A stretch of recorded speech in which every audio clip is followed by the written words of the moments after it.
있습니다. 여러분 아시다시피 120대 유튜브 연합 및 자유통신사 설립을 하시고 지금도 유튜브에서 끊임없는 자유대한민국을 부르짖고 계시는 국민혁명여자시며 한기총 대표회장을 지내시는 정강훈 목사님을 소개하겠습니다.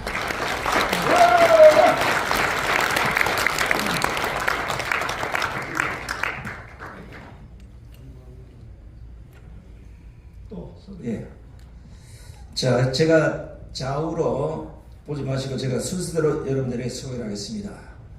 다음은 우리 신의 한수 신혜식 대표님 소개하겠습니다. 고성국TV의 고성국 박사님 소개하겠습니다. 이봉규TV의 이봉규 박사님 나오셨습니다. 이충건TV의 이충건 박사님 나오셨습니다. 오늘 주제 발표를 하실 우리 김학성 교수님 나오셨습니다. 자, 그럼 오늘 이 토론의 자장을 맡아서 진행해 주실 우리 정강훈 목사님의 말씀부터 큰 박수로 청해 듣겠습니다. 존경하는 국민 여러분, 그리고 해외 동포 여러분, 우리 대한민국이 이승만 대통령이 건국하시고 박정희 대통령이 일으켜서 이제 드디어 세계 자랑스러운 이 세계 10대 강국이 되었습니다. 그럼에도 불구하고 이 한 가지 딱 문제가 정치 문화가 전혀 못 따라가고 있습니다. 스포츠 선수들 보면은 자랑스럽지 않습니까? 특별히 LPGA 여자 선수를 쳤다 하면 무조건 1등. 또 축구 손흥민 선수가 유럽을 폭격하고 있습니다. 근데 이 정치 문화 하나가 이것이 제대로 이제 바로서지 못해서 어려움을 겪고 있습니다. 그 중에 과거의 그 정치 문화는 주로 김영삼, 김대중 또 이런 분들 거의 한 분에 의해서 좌지우지가 됐는데 그 중에 이제 공천입니다. 공천권을 가지고 한 사람이 이 공천권을 가지고 휘두르는 바람에 오늘 같은 대한민국에 비참함이 일어났다고 봅니다. 근래에 와서는 그 이명박 대통령이 대통령 됐을 때 상대방 반대편의 사람들을 다 공천을 학살했습니다. 학살. 반대로 또 박근혜 대통령이 되니까 보복을 해서 또 친이계를 다 또 학살을 하고 그 결과 결국 대한민국은 이 모든 주도권이 싸우는 바람에 이게 북한으로 넘어가기 직전의 위기 상태에 맞이했습니다. 그래서 저희들은 대한민국을 북한으로 넘겨줄 수 없어서 광화문 광장에서 눈이 오나 비가 오나 5년 동안 투쟁해서 겨우 이제 대한민국의 그 생명을 5년이 연장을 시켰습니다. 완전히 이긴 것이 아닙니다. 그런데 이제 1년 후에 또 총선이 다가오는데 양당에서 공천하는 그 형태를 보니까 옛날 방법대로 그대로 또 하려고 하는 자세들이 보여지기 시작했습니다. 그래서 이것이 그 내년 4월 10일 총선에서 또 한두 사람이 공천을 주도했다가는 이번에야말로 대한민국은 끝이 나겠다. 완전히 북한으로 넘어가겠다. 왜냐하면은 문재인 대통령이 5년 동안 한 일은 딱 하나밖에 없습니다. 평화협정, 종전협정, 그리고 주한미군 철수, 연방제 통일을 통하여 국민들을 현혹시켰죠. 전쟁 없이 통일하자. 이거는 일종의 사기입니다. 사기. 이 말에 거짓말에 걸려들어서 국민의 절반이 지금 거짓에 걸려들은 상태입니다. 그래서 또 다가오는 1년 후에 그 더불어민주당의 공천을 이렇게 대충 감각을 느껴보니까 이재명이가 이제 공천권을 다시 행사해서 그야말로 완전히 평화협정, 종전협정, 그리고 주한미군 철수, 연방제 통일로 가는 이 줄에 서는 사람들을 거의 간첩 수준에 도달한 사람들을 공천하지 않겠느냐. 이러한 우려가 이것은 저만의 우려가 아닐 것입니다. 정상적인 대한민국의 지식인들은 아마 그것을 다 느낄 것입니다.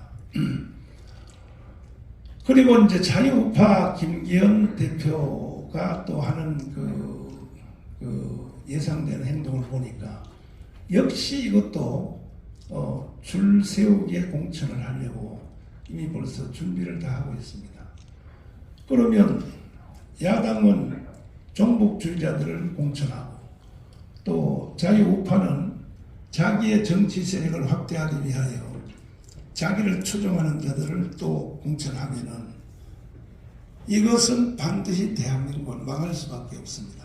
그래서 우리 유튜브 연합이 이 일에 대해서 깊은 걱정을 하다가 이제 우리가 마지막 남은 하나 완전한 민주주의를 완성하기 위해서 미국식 완전 오픈 프라이머리로 공천권을 완전히 국민에게 돌려줘야 되겠다. 여러분, 유튜브 여러분 동의하십니까? 네. 동의하시면 박수 한번.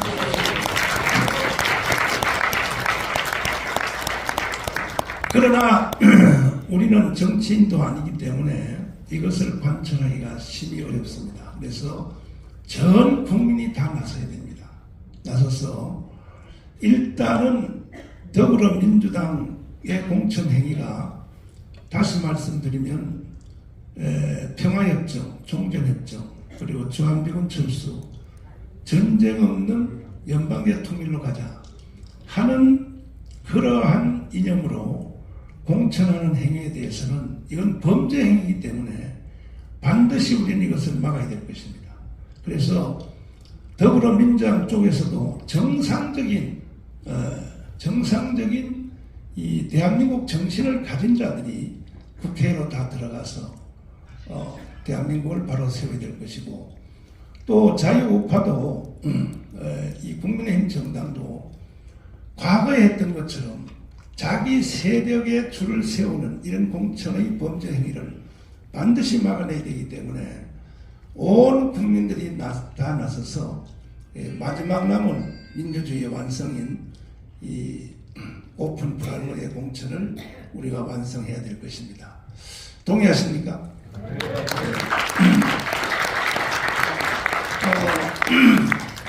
이제 토론을 하기 전에 먼저 여기에 대해서 전반적인 전체 발제를 김학성 교수님이 발제를 한번 해주시도록 하겠습니다.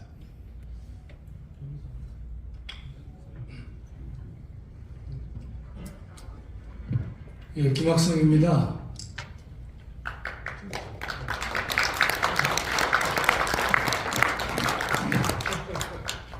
오늘 토론에 앞서서 제가 일정 부분을 오픈 프라이머리에 대해서 제가 간략하게 소개를 좀 하겠습니다. 저한테 주어진 시간이 몇 분쯤 나나요? 짧으면 좋습니다. 교수는 좀 길게 하는 성격이 있어가지고 죄송합니다. 빨리 하겠습니다. 제가 제목을 2024년 총선은 준 오픈 프라이머리로 해야 된다.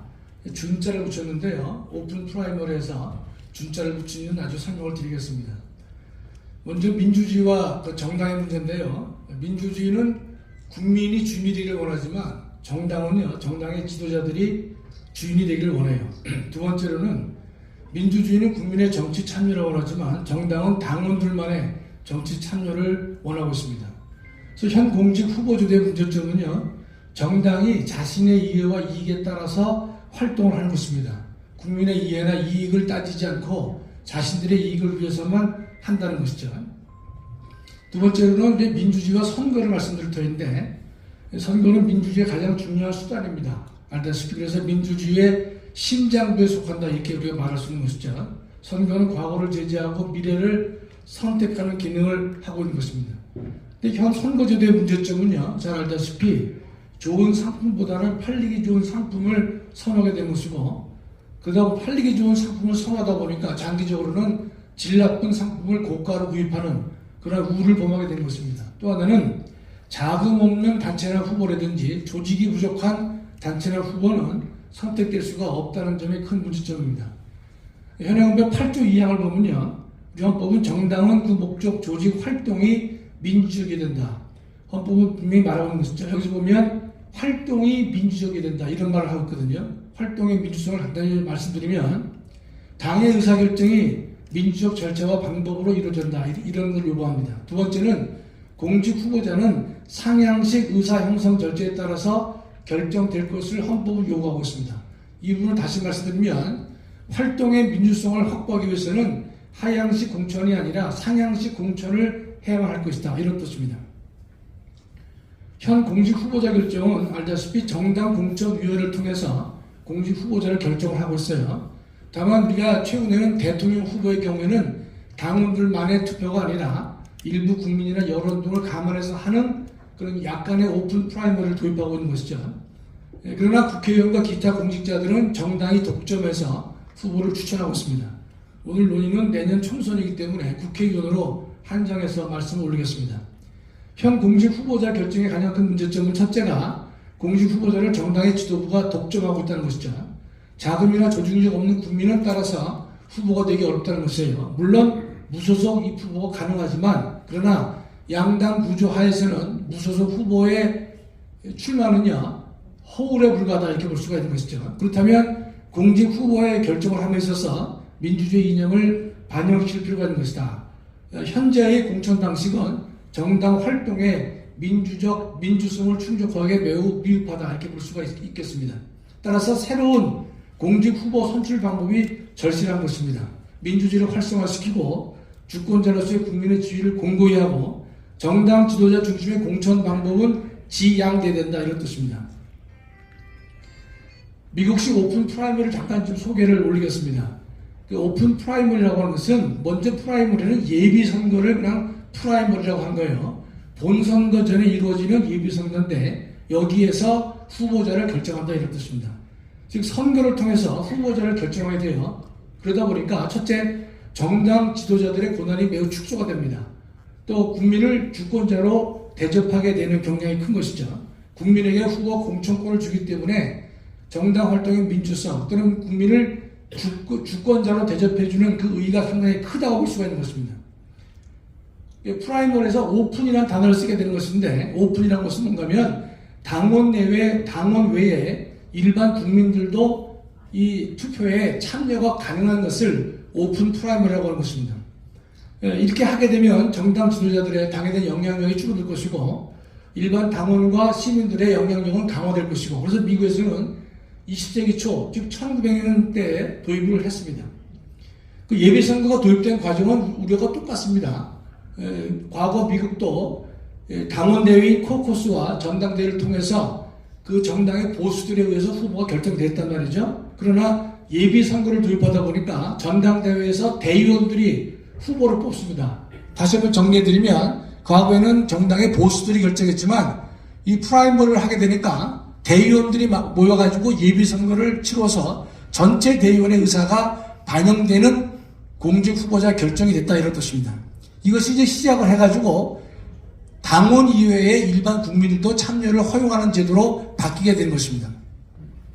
그래서 1902년 위스콘신 주에서 처음으로 도입했어요. 처음에 도입했을 때는요, 오픈형 프라이머리가 아니라 폐쇄형입니다. 그러니까 당원만 대의원 선출에 관여가 가능하다 이런 뜻이죠. 그러다가 이후에 오픈 프라이머리로 발전하게 됐고 46개 주 이상이 이 오픈 프라이머리를 채택하고 있다 이런 뜻입니다. 그런데 이 미국의 오픈 프라이머리에 우리가 알아둘 것은요, 자기가 선택한 정당의 프라이머리에만, 즉 예비선거에만 참여가 가능합니다. 그런데 그 이후에는요, 또 지금도 당적과 무관하게 당일의 정당 하나를 선택해서 하도록 되는 것이에요. 근데 예비선거가 처음에는 환영을 받다가 중간에 시들해졌습니다.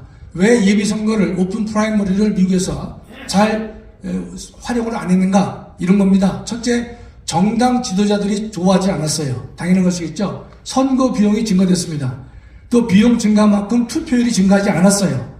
가장 중요한 것은요, 후보자들이 이 오픈 프라이머리를 통해서 후보가 되는 방법보다는 정당의 리더십과 실력 있는 사람과 교제를 통해서 자신의 후보자 자격을 얻으려고 하는 성향이 강했기 때문에 좀 시들해졌습니다. 그러다가 1960년대 들어와서 다시 정착돼서 오늘에 이르게 된 것입니다.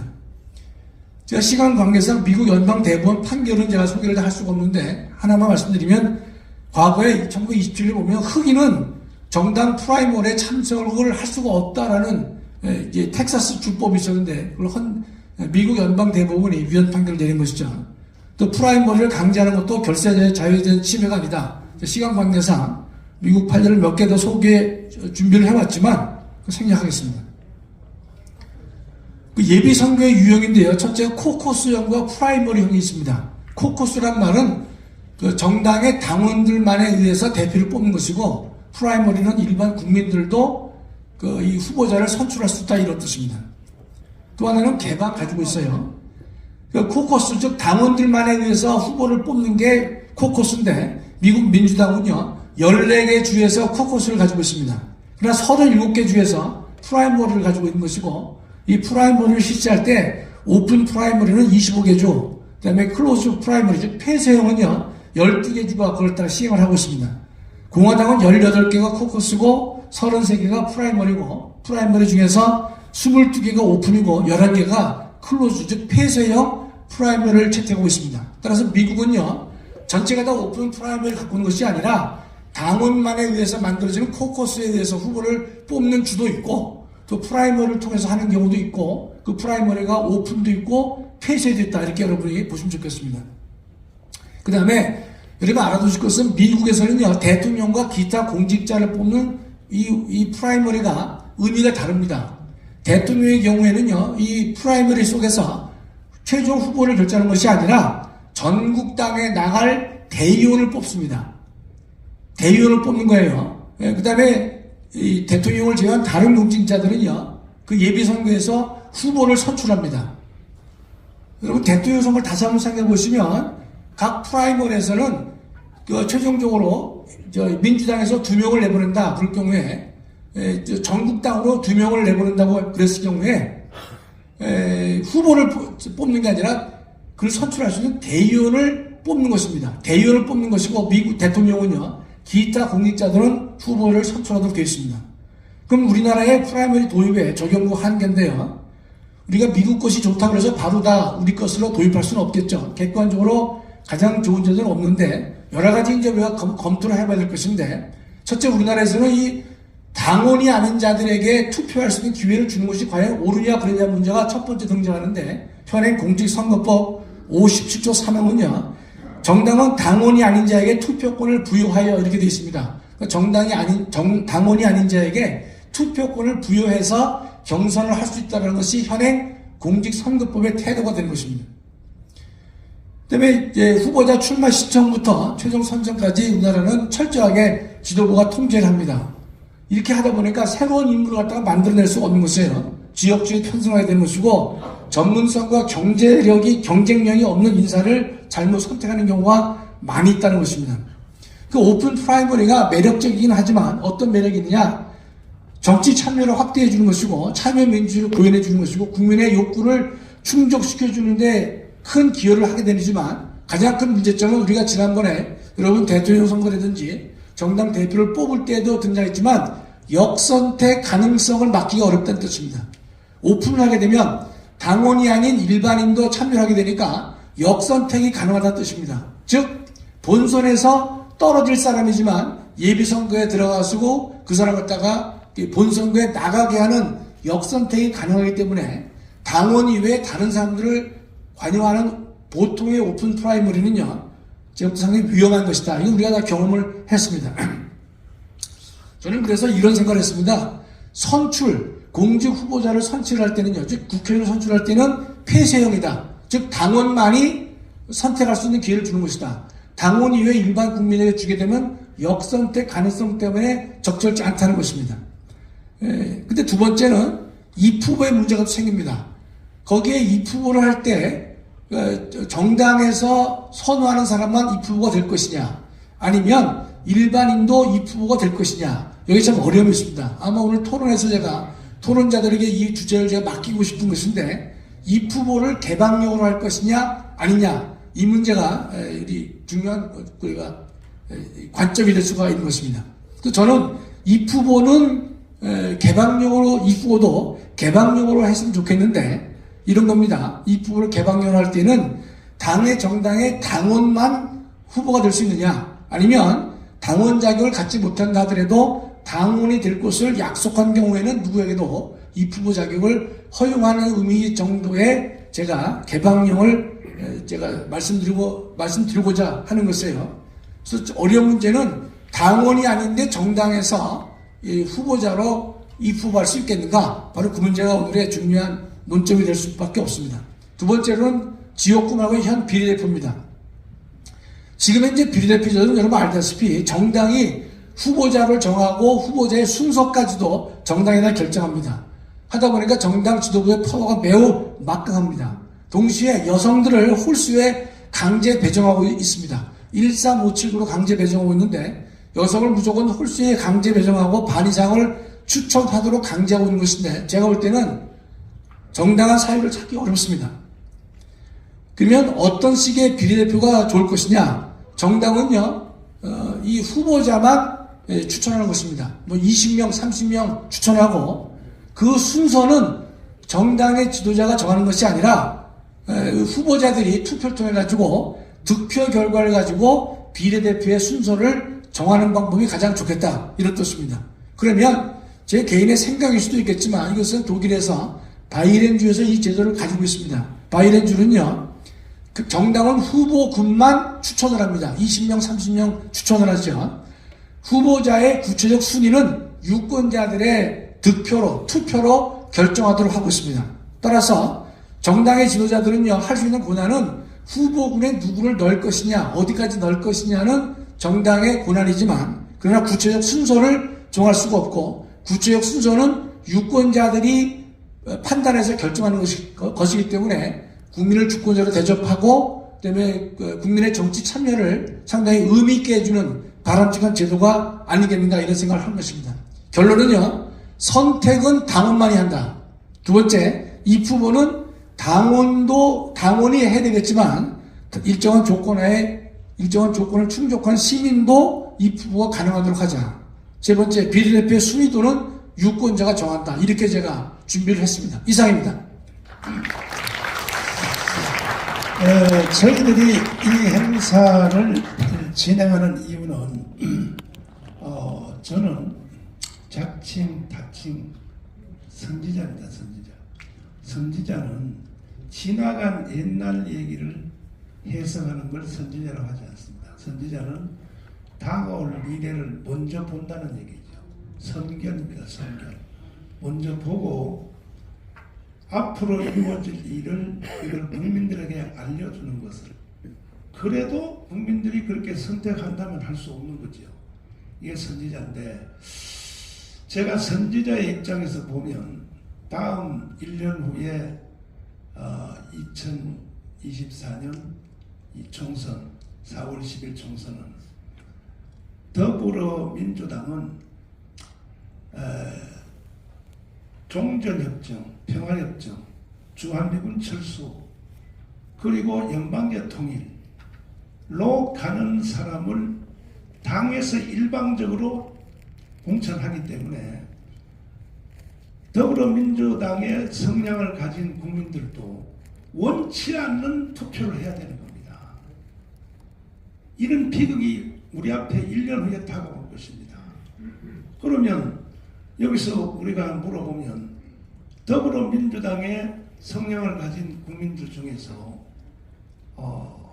지금 지지율이 약 한 30% 중반인데, 그 35%의 국민들 중에서 주한미군 철수에 대해서 찬성하냐 안 하냐, 누가 그걸 찬성하겠습니까? 그럼에도 주한미군 철수를 강요하는 후보를 찍을 수밖에 없는 강요를 당할 것입니다. 1년 후에. 그 다음에 이제 국민의힘 정당 후보는 줄 세우기 공천입니다. 자기 세력을 위하여. 그러나 그런 사람들을 누가 찍겠습니까? 그래서 우리는 이 재앙을 방지하기 위해서 이 행사를 마련했는데 시간 관계상 여기 도저히 지금 시간이 이중 예약이 되어서 참석할 수 없었는데 제가 간청을 해서 고성국 박사님을 모셨습니다. 먼저 한번 발표해 주시기 바랍니다. 예, 고맙습니다. 안녕하세요, 고성국입니다. 우리 김학성 교수님 발제는 아주 교과서적으로 잘 정리를 해주셔서 저는 그 발제 중에 어떤 제도도 절대적으로 올바른 제도는 없다. 이 대목 제가 다시 한번 환기시키고요. 제도는 제도일 뿐이다. 그 제도를 우리가 어떻게 선택해서 우리 실정에 맞게 잘 활용할 것이냐라고 하는 관점에서 접근하면 된다. 오픈 프라이머리가 오늘 주제긴 하지만 저게 절대적으로 올바르고 선해서 우리가 저걸 검토하는 것은 아니다. 지금 우리의 시대 상황이 오픈 프라이머리를 적극적으로 검토하게끔 요구하고 있기 때문에 우리가 저 논의를 하고 있는 것이다. 이 점을 먼저 말씀드리고, 또 두 번째 우리 김 교수님 발제 중에 미국이나 여러 나라 사례를 쭉 설명하셨는데 거기도 보면 다 복합형이에요. 하나의 단일한 룰로 전국을 다 커버하는 게 아니거든요. 어떤 주는 코커스, 어떤 주는 오픈 프라이머리 이렇게 다 결합되어 있어요. 그래서 저는 우리가 내년 총선의 공천 문제를 접근할 때도 하나의 원칙, 하나의 컨셉으로 일률적으로 다 적용하는 식으로 이렇게 기계적으로 접근할 일이 아니다. 그렇게 생각합니다. 제 말씀을 짧게 몇 가지만 말씀드리겠습니다.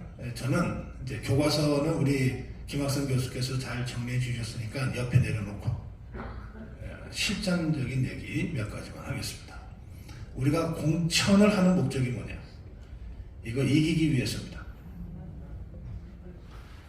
이 너무나 당연한 명제를 가끔 학자들이 깜빡하는 수가 있어요.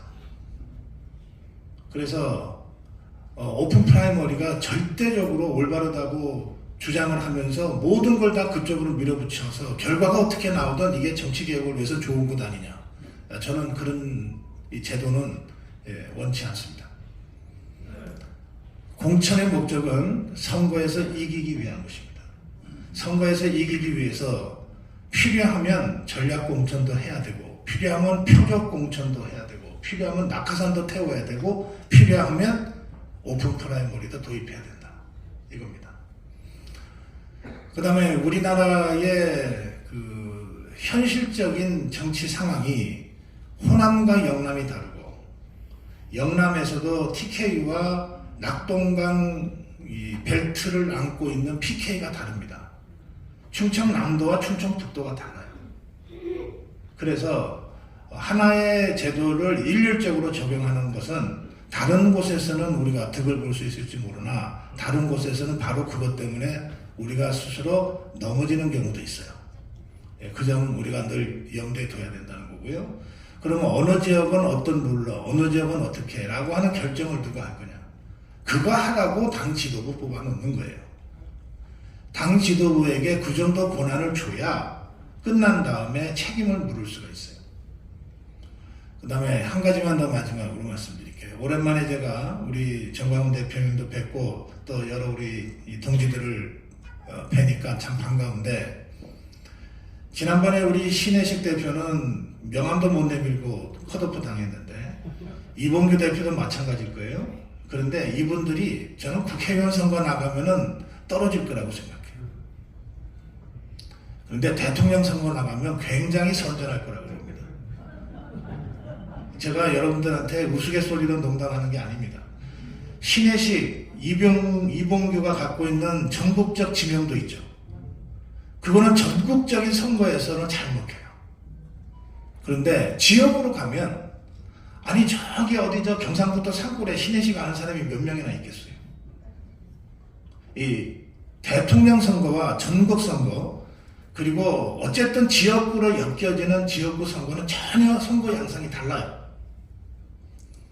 전국적 지명도, 우리 자유파 전사들, 이게 전국적으로 지명도가 있어요. 그런데 막상 지역에 들어가서 지역에서 30년 이상 맨날 경조사 쫓아다니면서 동네 옆집에 개똥이 내는 숟가락이 3개요.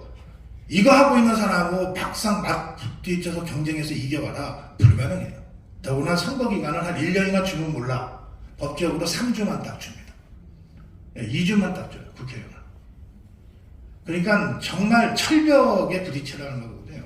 그래서 이런 정치 현실을 우리가 도외시하고 뭘 전략을 짜면 안 된다는 겁니다. 그래서 제가 제시하는 것은 3가지입니다. 첫째, 비례대표는 지역구가 따로 없잖아요. 그러니까 이거는 전국적 지명도 갖고 나가야 돼요. 영남이나 호남이나 충청에서도 저 사람이면 우리 자유파를 대표할 수 있어. 이렇게 되어지는 것이 비례대표예요. 비례대표는 저는 없애는 게 좋다고 생각하지만 이번에는 없앨 수 없으니까. 그러면 그 비례대표만은 전국적 지명도를 갖고 있는 사람들이 진짜 제대로 된 오픈 프라이머리 통해서 한번 뽑히도록 해보자. 그 저는 이봉규나 신혜식이 정치 진출의 뜻이 있다면 비례대표 출마해라. 그런데 이게 옛날처럼 당대표가 줄 서는 사람들한테 1, 2, 3 주는 식이 아니고 진짜 완전 오픈 프라이머리로 전국적 지명도와 인지도와 활동력을 평가하는 식으로 룰이 만들어진다면 무조건 된다. 좀 그렇게 생각합니다. 그리고 이걸 저희는 주장해 가야 된다고 생각해요. 우리 자유파 전사들이 지난 5년 동안 문재인 종북 좌파 세력과 목숨 걸고 투쟁하고 싸웠잖아요. 근데 그들 중에 지금 국회 진출해 있는 사람이 하나도 없어요. 줄을 못 쓰니까. 문재인이라고 싸우느라고 언제 줄 쓸 기회나 있었어요? 줄을 못 쓰니까 지역이든 전국이든 안 되는 거예요. 그러니까 저는 이번에 오픈 프라이머리 방식으로 비례대표를 완전 국민자유경선으로 하자. 전국적 지명도 있는 사람들, 진짜 우리 자유파에 필요한 인물들을 비례대표를 통해서 뽑자. 이래 놔야 된다는 거예요. 그러면 어디 가서 우리가 애원하고 구걸하고 협박 안 해도 돼. 우리가 갖고 있는 이 자산, 투쟁 과정에서 쌓아 올린 이 인지도 가지고서 우리 힘으로 당당하게 비례대표 석권할 수 있다고 저는 생각해요. 그 다음에 두 번째, 이제 지역구로 가면 크게 봐서 영남과 다른 지역이 다른 겁니다. 영남과 수도권이 다른 거예요. 영남에서는 오픈 프라이머리를 하건 뭘 하건 간에 그 지역에 재선 3선 해갖고서 아성을 쌓아놓은 사람들과 경쟁해서 이길 수가 없어요. 그 사람들은 진짜로 옆집 숟가락 몇 개인지를 아는 사람들이라니까요. 그들한테 아무리 우리 자유파 진영에서 투쟁을 하고 신망이 있다고 해서 그냥 갖다 붙인다고 해도 되는 게 아니에요. 그래서 저는 영남 지역은 전략공천해야 된다고 생각합니다. 현역들을 쳐내는 유일한 방법이 전략공천이에요. 이게 오픈 프라이머리가 영남 지역에 잘못 이게 들어가면요, 현역들 그대로 공천주는 결과가 됩니다. 김무성이가 3년 전에 저거 하겠다고, 3년 전, 7년 전, 김무성이가 7년 전에 문재인이랑 손잡고 오픈 프라이머리 하려고 했다가 박살난 거는 기득권을 갖고 있는 현역 의원들한테 절대적으로 유리한 제도라고 사람들이 봤기 때문에 그래요. 실제로 지금 오픈 프라이머리를 영남에 가져가면 그렇게 된다니까요. 그래서 저는 영남 지역은 다른 방식으로 가야 된다고 봅니다. 수도권은 어차피 현역이 별로 없어. 121개 선거구 중에 우리 국민의힘 현역이 10명치 안 돼. 그러니까 여기는 다 비슷비슷해. 그리고 여기에서야말로 맨날 나가면 단골로 떨어지는 선수들이 많아요. 우리 쪽에. 이런 선수들은 안전하게 지는 카드야. 이런 사람들한테는 대대적으로 오픈 프라이머리를 통해서 정말 물갈이를 해도 가능한 지역이에요. 또 그렇게 해야 저 좌파들이 수십 년 아성처럼 지키고 있는 곳을 밑에 국민의 힘으로, 국민혁명의 힘으로 돌파할 수 있을 거다. 그렇게 생각해요. 그래서 권역별로 오픈 프라이머리 도입을 다르게 생각해야 된다. 저는 수도권은 오픈 프라이머리로 가야 된다. 그러나 영남권은 현역 기득권 구조를 타파하기 위해서라도 오픈 프라이머리가 아니라 강력한 전략 공천으로 공천 불가리를 해야 된다. 이렇게 생각합니다. 자, 그 다음에 세 번째인데요. 제 마지막 말씀이에요. 현역과 정치 신인들, 이제 우리들 자유파 진영에서 생각하는 저 사람이면 국회 좀 내보내야 돼 라고 하는 사람들은 되게 정치 신인들이에요. 현역과 정치 신인들이 싸우는 것은, 그것도 똑같은 룰로 싸우는 것은 현역들한테 100m 경주에서 한 70m 앞에 서서 뛰라는 거랑 똑같아요. 현역이 그렇게 간단한 게 아닙니다. 4년 동안 그 지역을 관리하고, 그냥 관리가 아니에요. 할 수 있는 한 모든 방법을 통해서 의정보고회 하고 동단위 의정보고회를 하러 다닙니다. 이 현역 의원들은요. 그리고 후원 모임을 하고 각종 산악회를 하는데, 현역이 아닌 사람들은 어떤 것도 할 수 없어요. 그런 상태에서 게임을 하라는 거거든요.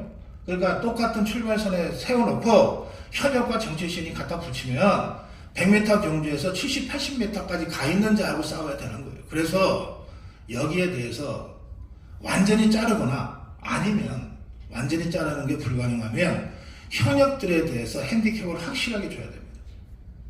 이를테면 당신한테 우리가 투표에 참여할 수 있는 피선거권을 박탈할 수는 없지만 헌법적 권리니까, 그러나 우리 국민의힘에서 하려고 그러면 우리 룰에 따라라. 현역들한테는 핸디캡 50을 주겠다. 50% 먹고 게임 하려면 해라. 그럼 이게 50이냐 40이냐라고 하는 건 다 전례가 있습니다. 이를테면 3년 전 선거할 때 도의회 의원 현역이 그 도의회 의원직을 사퇴하고 국회의원에 출마할 경우에 핸디캡 40%를 줬어요.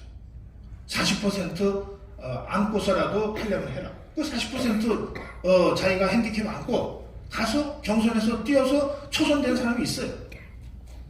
그러니까 그런 정도의 핸디캡을 안고도 경쟁할 정도로 강력한 경쟁력을 갖고 있는 사람이라면 뭐 우리도 어쩔 수 없죠. 그래서 통상적으로는 정치 신인들한테 가산점이라고 하는 걸 주는데, 그 뭐 여성한테는 40%, 청년한테는 20%, 뭐 무슨 독립유공자 무슨 후손들한테는 뭐 20% 뭐 이런 식으로 주는데, 그게 아니고 현역 의원들한테 핸디캡을 줘야 된다는 거예요. 이게 같은 얘기처럼 보이지만 달라요. 이게 어떻게 다르냐? 가산점을 주면 자기가 득표한 것의 40%를 얻는 거예요. 그러니까 정치 신인이 아무리 열심히 해봤자 10%밖에 못 얻으면 40% 줘봤자 14%밖에 안 되는 거예요. 그게 아니고 현역의 핸디캡을 50을 줘야 40 정도 득표하는 자를 20으로 만들고 게임을 할 수 있다는 거예요. 그래서 어떤 방식으로든 실질적으로 공정한, 실질적으로 페어한 그런 경쟁으로 뭐 국민 오픈 프라이머리건 뭐건 하려고 그러면 현역에 대한 강력한 핸디캡 적용이 필요하다. 그게 싫으면 민주당 가서 해라.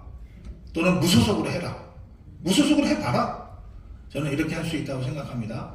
그 세가위정과 관련된 제 토론이 혹시 여러분들한테 좀 도움이 될 수 있었으면 좋겠고요. 우리 정광훈 대표께서 미리 양해 말씀을 해주셨습니다만, 죄송스럽게 제가 일찍 일어나야 돼서 여러분께 다시 한번 죄송하다는 말씀드립니다. 고맙습니다. 네, 고 박사님은 보내드리겠습니다.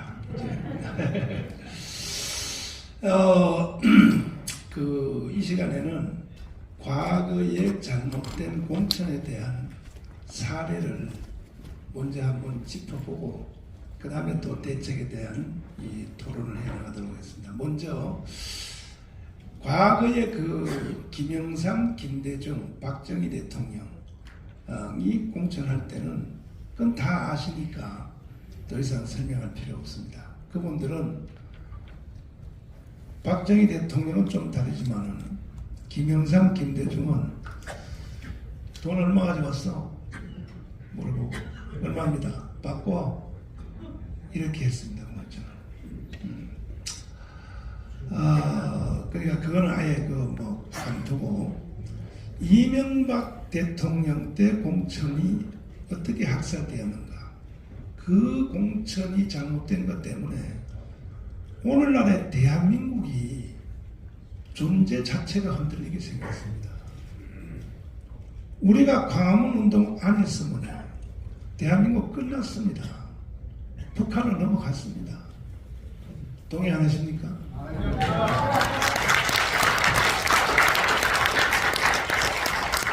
존경하는 국민 여러분, 대한민국 끝난 것입니다. 문재인은 대한민국을 해체하고 북한을 넘기는 것이 문재인의 신앙입니다. 신앙. 근데 그것을 우리가 저지시켜서 이제 겨우 대한민국 생명을 5년 연기시켰을 뿐입니다. 정권이 바뀌어지고 윤석열 대통령이 대통령 됐다고 해서 완전히 이긴 것이 아닙니다. 겨우 5년 생명이 연장되었습니다. 그래서 이제 다시는 과거에 잘못된 공천 제도를 그대로 했다가는 그야말로 이제 다시 한번 대한민국이 무너지면 영원히 회복할 수 없습니다.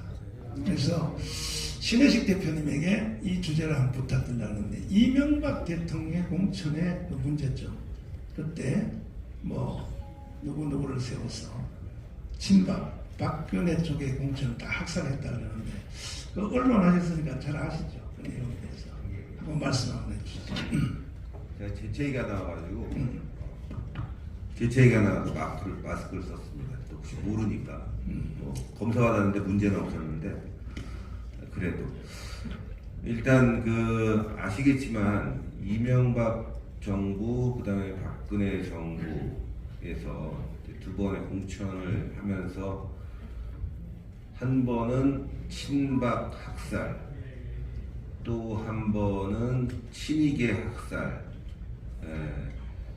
이런 그 두 번의 과정을 거치면서 서로에게 우파되고 해서 불신이 생기면서 말이죠. 당시 특히나 이제 박근혜 때 친이계 학살을 하면서 그때는 저희가 이제 과반 이상을 얻을 수도 있었던 기회였는데, 김무성 대표가 도장을 들고 날랐다. 근데 도장을 들고 날른 건 아니고요. 도장은 당사에 그대로 있었는데, 당시 그 대통령 청와대의 입김이 너무 세다 보니까 좀 회피를 했던 거죠. 그리고 이명박 대통령 때는 친박 학살이라는 미명하에 이제 친박계를 상당히 많이 이제 학살을 했습니다. 그때는 학살이라는 표현이 뭐 적당한지 모르겠지만 배제를 많이 시켰죠.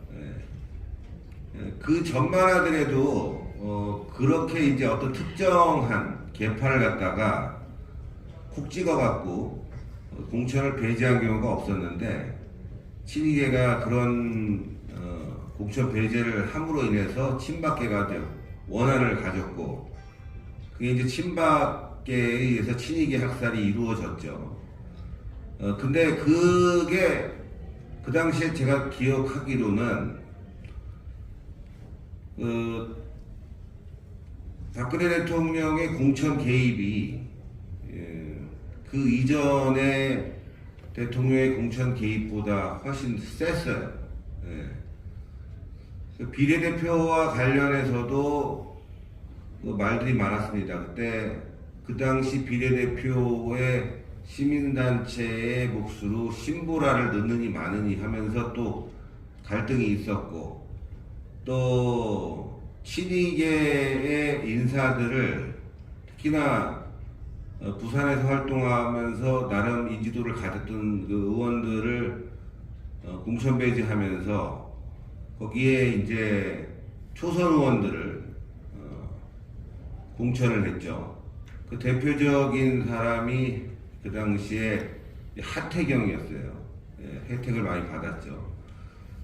그런 식으로 이제 기준이 없이 공천을 하다 보니까 그게 문제가 됐고, 결론적으로 크게 대승할 수 있었던 선거를 상당히 그 어렵게 끌고 간 상황이 됐습니다.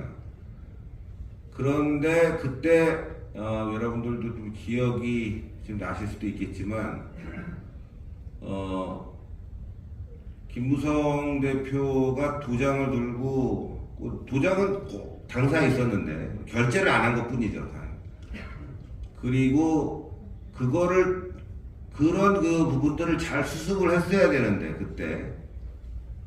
그러지 않고, 그걸 광고를 찍었어요. 도장을 들고 나르샤라는 광고를 찍고 좀 지지자들 좀 우습게 알고 희화화 시키면서 그 당시에 공천에서 그 당시 그 선거에서 참패하게 된 결과가 좀 생겨버린 거죠. 그래서 제가 좀 말씀드리고 싶은 부분은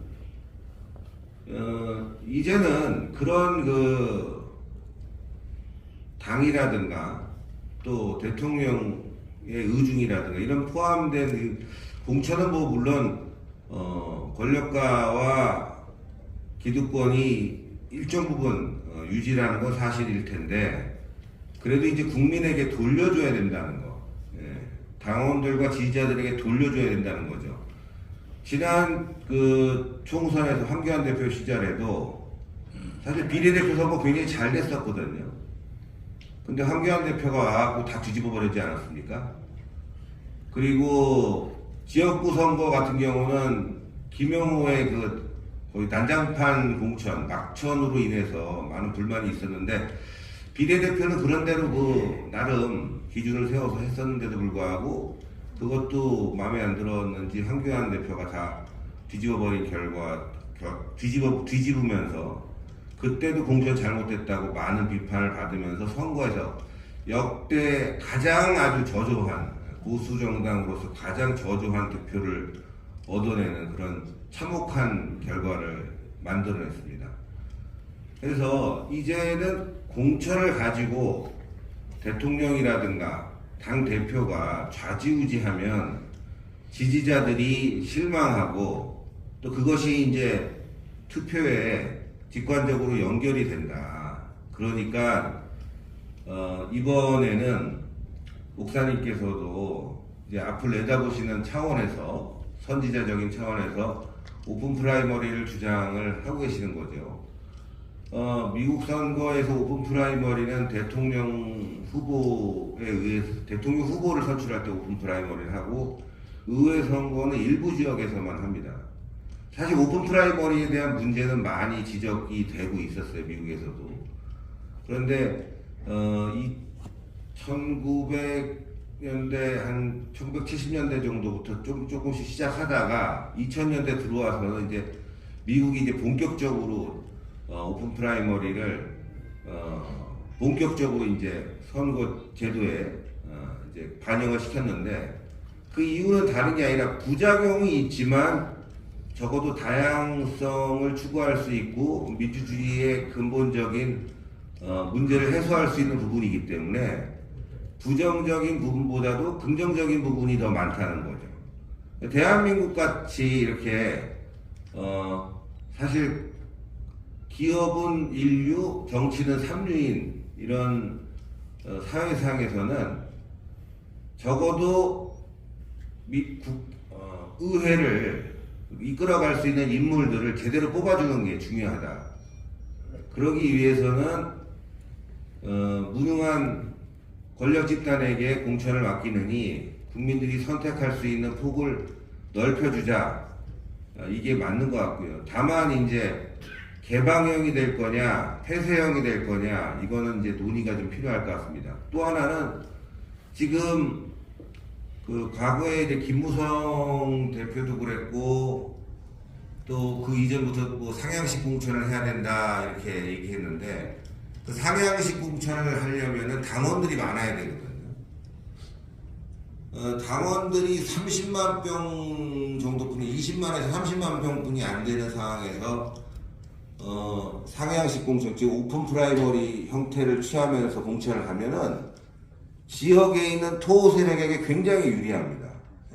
인원이 별로 안 되니까 나는 그냥 전화번호 한 1000개만 가지면은 그냥 그 사람들 다 연락해갖고 돈 써서 자기가 유리한 선거판을 만들 수 있는데 아시겠지만 여러분들 저희가 이번 대선을 거치면서 당원이 100만으로 늘었어요. 100만으로 늘었기 때문에 과거처럼 지역 토 세력들이 1000명 단위로 해갖고 엮어갖고 자기네들이 공천에 좌지우지할 수 있는 힘이 없어요. 일단 기본적으로 수만 명이 되거든요. 그 지역의 당원들이 수만 명을 관리할 수가 없는데 지금 우리 자유마을 포함해가지고 또 일반적으로 참여하시는 분들이 올해 말까지 목사님 목표가 500만입니다. 네.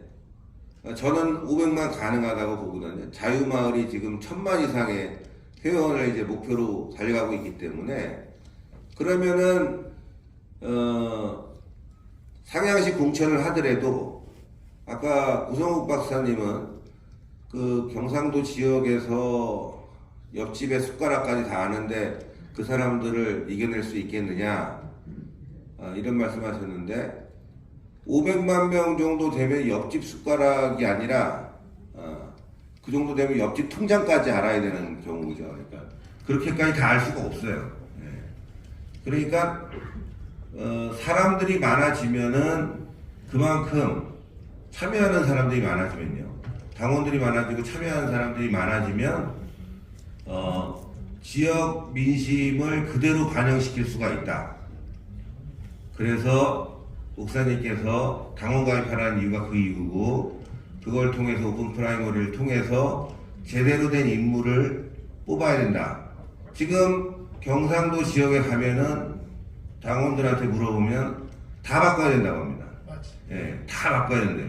그러니까 우리가 생각하는 것처럼 옆집 숟가락 알아서 당선되는 거는 1000명 있을 때는 가능해요. 숟가락 하나씩 더 주면은 금방 됐는데 이게 단위가 몇만 명 단위가 넘어가면은 이 고무신 돌려갖고 될 일이 아니거든요. 그때부터는 결국에는 당원들의 의중이, 국민들의 의중이 중요합니다.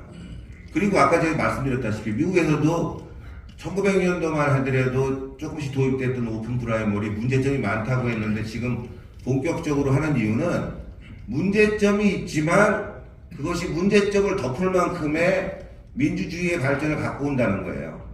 그러니까 우리도 오픈 프라이머리를 할 때 문제점은 분명히 있습니다. 폐쇄형이 됐든 개방형이 됐든 뭐 지금 역선택이라는 문제가 있거든요. 그러니까 시작은 폐쇄형으로 가면 됩니다.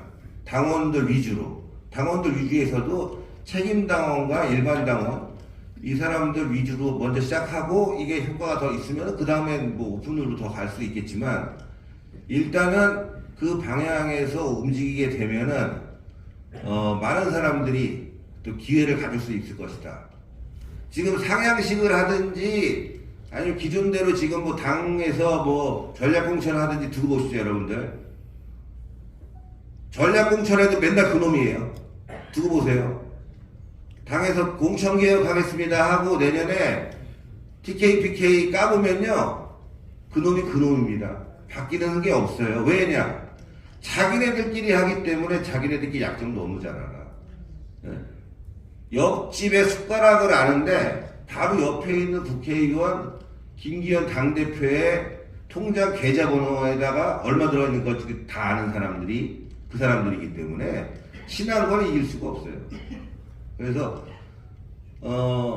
목사님께서 또 질문한 부분이 하나 뭐냐면은 결국은 이 당대표도 당대표지만 대통령실에서 공천 개입하는 순간 엄청난 후폭풍이 생기면서 당이 분열되고 당과 지지자가 분열될 겁니다. 뭐 저는 윤석열 대통령을 믿고 좋아하지만 공천 개입은 안 된다 이거죠.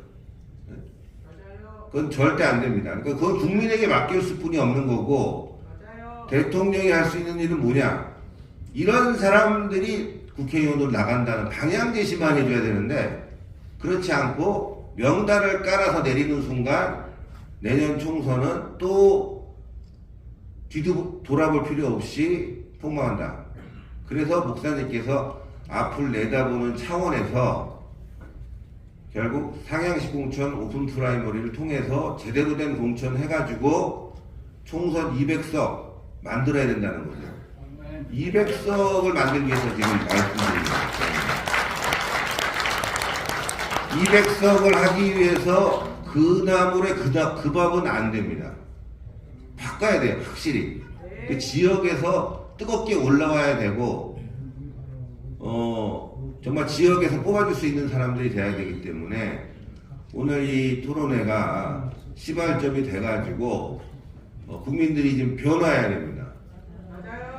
결국 200석이 되면 윤석열 정부가 성공하는 거예요.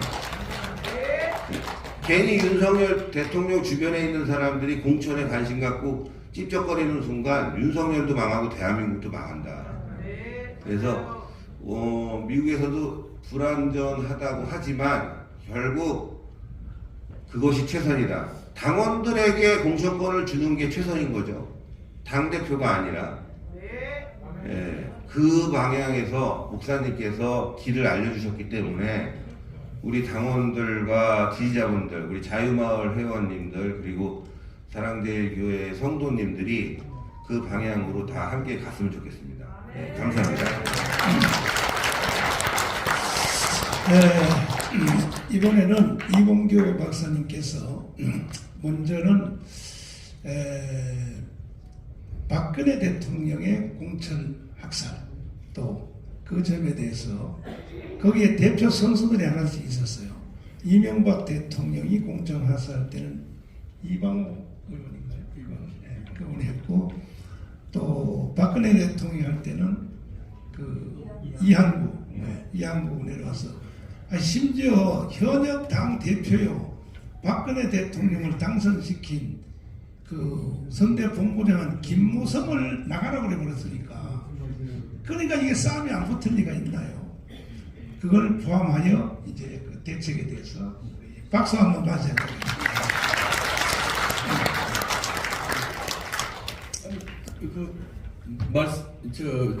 발표하라고 그래서 목사님이 다 얘기를 핵심 다 얘기하시는데 근데 그 헌법학자께서 김학성 교수 역시 헌법학자처럼 교과서적으로 말씀하셨다고 고성국 박사도 얘기했고요. 고성국 박사는 또 정치학 박사로 실전에 특히 한국 정치를 했으니까 실전에 아마 그 얘기를 한 건데 실전인데 그럼 누구를 위해서 이기는 실전이냐? 국민의힘이나 윤석열 대통령 윤핵관들 이기는 실전이냐? 아니면 국민을 위한 실전이냐? 그 실전이 또 다른 건데요. 거기서 조금 적은 이견이 있는데 방법은 굉장히 옳았습니다. 그거는 최고위원으로 들어가거나 당대표일 때는 자, 영남은 이렇게 하고 수도권은 이렇게 하고 비례대표는 이렇게 하자. 이렇게 주장하면 이게 되겠죠. 근데 우리가 여기 모여서 그런 주장한다고 씨알이나 맺힐까요? 택도 없는 소리입니다. 택도 없는 소리예요.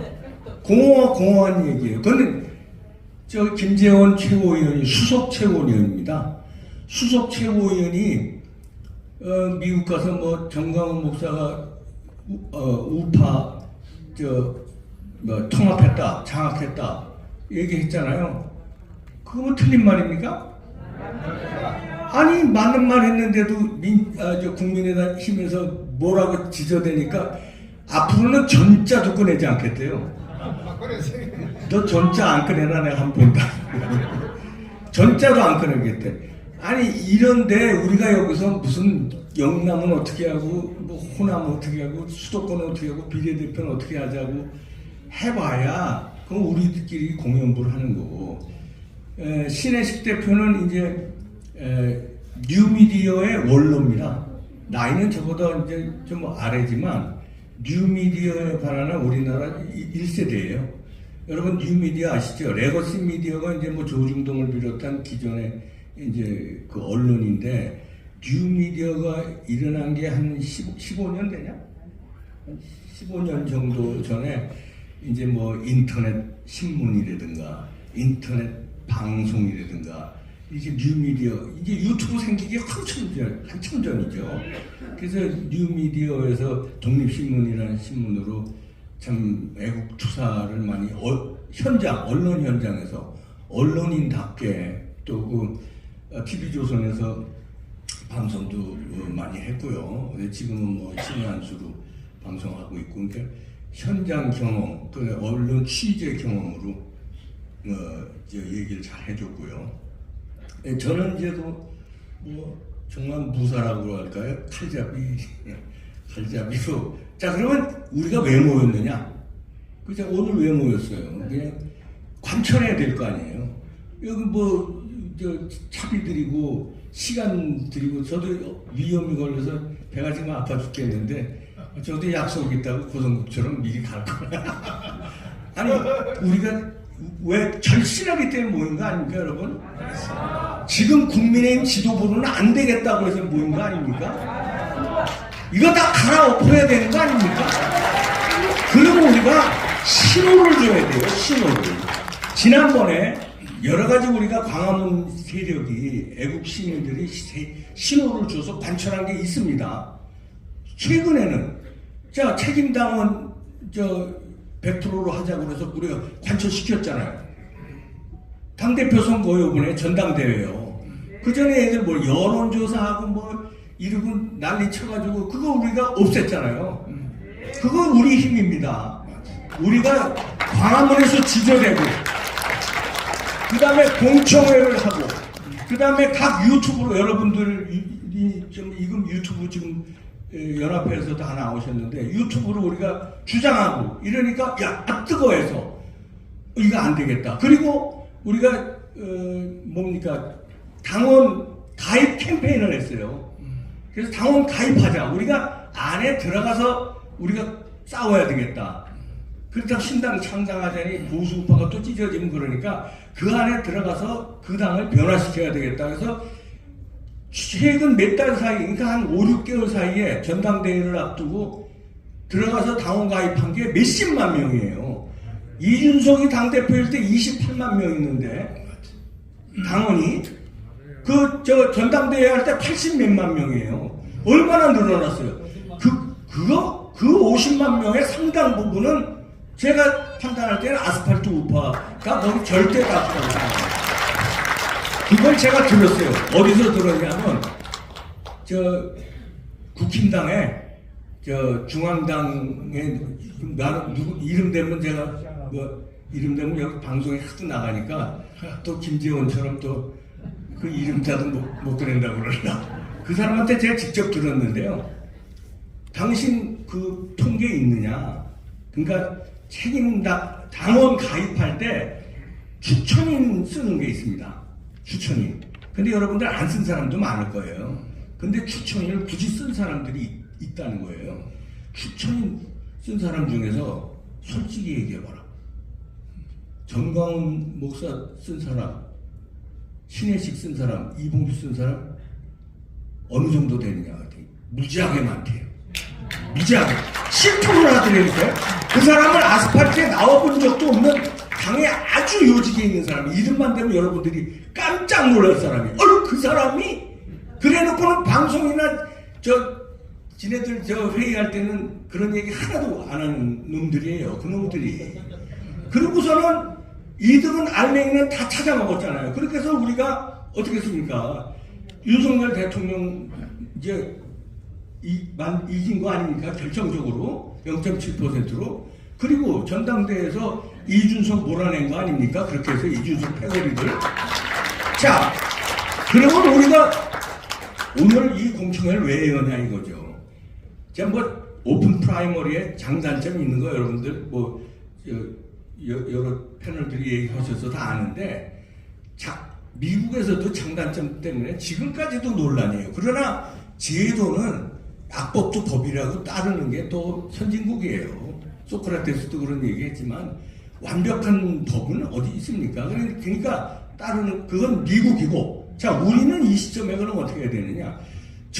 민주당을 우리가 갈아엎을 수 없으니까 국민의힘에는 우리 아스팔트에 시민들이 책임당원으로 들어가 있잖아요. 엄청난, 아마 제일 많을 겁니다. 그 구성으로 예를 들어서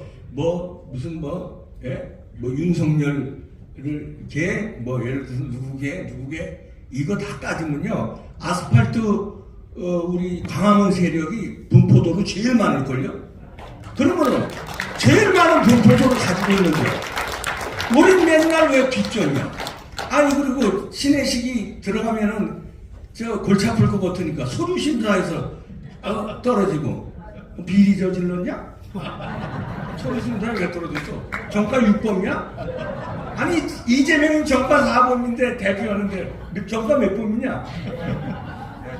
제가 정과가 이거 들어오는 마이크가 안 들어와. 아니 그냥 얘기해 내가 얘기해 줄게. 집시법 위반 등등 해가지고 그건 훈장이지. 그게 훈장 말고 실범대 검사 사칭했어 안 했어? 안 했지. 안 했지 그럼 됐어. 아니 이런데 서류 심사에 떨어뜨리잖아요. 저놈들은 벨지라는 다 하는 요즘에 별게 다 나오는데 당 대표를 방탄하려고 온 당과 지지자들이 난리를 치는데 그러니까 국민의힘은요 얍삽한 당입니다. 그 얍삽한 당을 이대로 놔뒀다가는 안 되겠다. 안 돼. 1년 남았는데 지금서부터요 오픈 프라이머로 미는데 제가 제안하는 건 이겁니다. 오픈 프라이에 김학성 교수도 얘기했지만 두 가지가 있잖아요. 코코스 빼고 코코스는 이제 전당대회니까 폐쇄형이 있고 이제 오픈형이 있잖아요.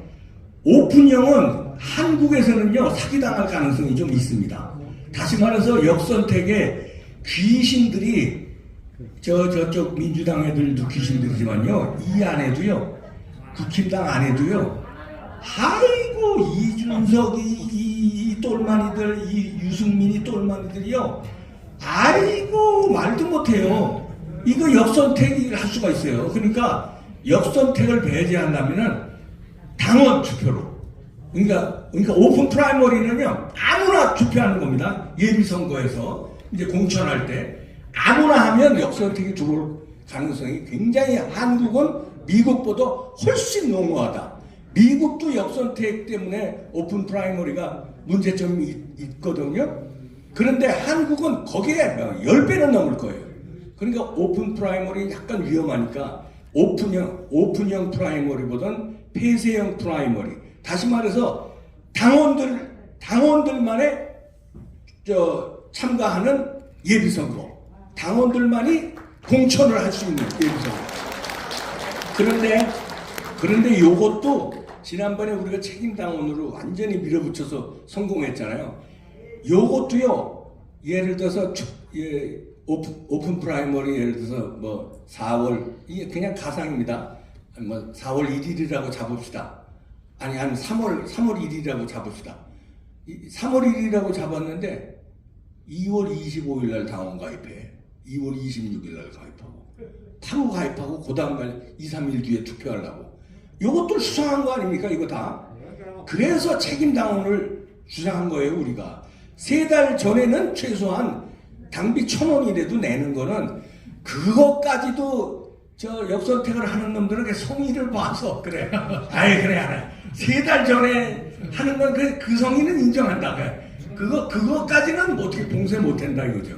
그래서 책임당원으로만 오픈 프라이머리 다시 말해서 클로즈드 프라이머리 그러니까 폐쇄형 프라이머리로 가서 기술적으로 역선택을 보완하는 그렇게 해서 우리가 여기서 주장을 지금부터 세게 하고 나가야 지난번에 책임당원만으로 하는 전당대회를 우리가 관철시켰지 않습니까? 마찬가지로 이번에도 우리가 관철시켜야 됩니다. 안 되면요 지금까지 광화문에서 우리가 보여줬던 추우나 뭐 더우나 눈이 오나 비가 오나 우리가 여태까지 고생한 거요 다 도로함에 타불대요. 목사님 말씀하신 대로 다 민주당은 다 저 시뻘건 놈들로 다 공천해서 걔들이 장악할 거고 국힘당 놈들은 다 그런 놈들 또 비겁한 놈들이 다 장악할 겁니다. 이번에 다 부셔야 됩니다. 그러려면 이 공청회가 지금서부터 시작돼서요 화를 타올라서 저들한테 압박을 줘야 됩니다. 야 오픈 프라이머리 안 했다가는 우리 책임당원들 다 떠나겠다. 여러분들이 책임당원 아니에요? 그 책임당원 아닌 사람도 있는 것 같다. 눈동자가 좀 이상하다. 있겠죠. 근데 이런 분들도 여기 있겠죠. 얘기하시네. 이런 분들도 책임 당원이 될 거예요. 더.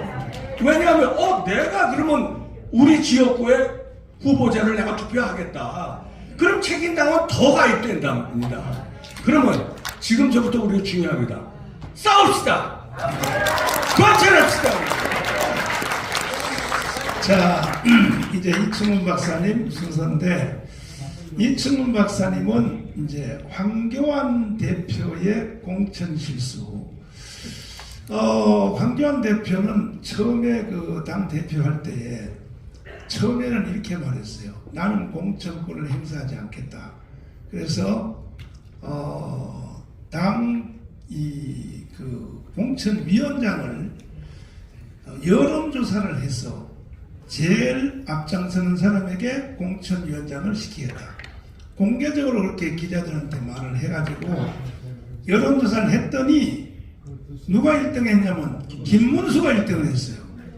그럼 김문수를 공천위원장으로 임명했으면 이번에 백석 같은 이런 사고가 안 났을 것입니다. 그런데 김문수가 1등으로 당선됐는데 이걸 김영호로 바꾸려고 공작을 하다가 결국은 김영호로 바꿨습니다. 이 부분에 대해서 그래서 결국은 황교안 공천이 역대 이후로 가장 참혹한 일이 일어났고 그것 때문에 결국은 문재인이가 대한민국을 휴전선까지 끌고 간 겁니다. 네, 그래서 이 부분하고 그 다음에 또 우리 박사님은 미국에서 공부를 많이 했으니까 이 오픈 프라이머에 대해서 말씀을 합니다. 네. 앞에서도 좋은 말씀들이 많이 나왔기 때문에 제가 이제 종합하는 뭐 그런 셈이 될 것 같습니다. 황교안 씨는 처음에 약속이 틀린 것이죠. 국민들이 원하는 후보. 여기서 우리가 이 개념을 먼저 말씀을 드리면 프라이머리라는 것은 후보를 국민들이 뽑겠다는 얘기입니다. 국회의원을 뽑겠다는 게 아니라 국회의원 나갈 사람을 우리가 뽑게 해달라. 왜 당대표하고 대통령이 하냐? 그거 돌려달라라는 얘기입니다. 그 우리가 원하는 후보를 이제 결선에 내보내는 거예요. 미국 같은 경우에는 그러니까 먼저 한다는 의미에서 프라이머리입니다. 그리고 뭐 우리 말로는 예비라고 번역됐는데 우리가 후보는 우리가 뽑겠다. 선거를 2번 하는 거예요. 후보 뽑고 나중에 본선에서 한번 뽑고. 근데 황교안 그 사람은 우리 그래도 제도는 다르더라도 제도는 비록 다를지만은 그래도 국민들이 원하는 후보를 골라줄 수 있는 사람을 공천위원장으로 하겠다. 그래서 공천위원장을 뽑는 거는 간접 프라이머리라고 볼 수 있습니다.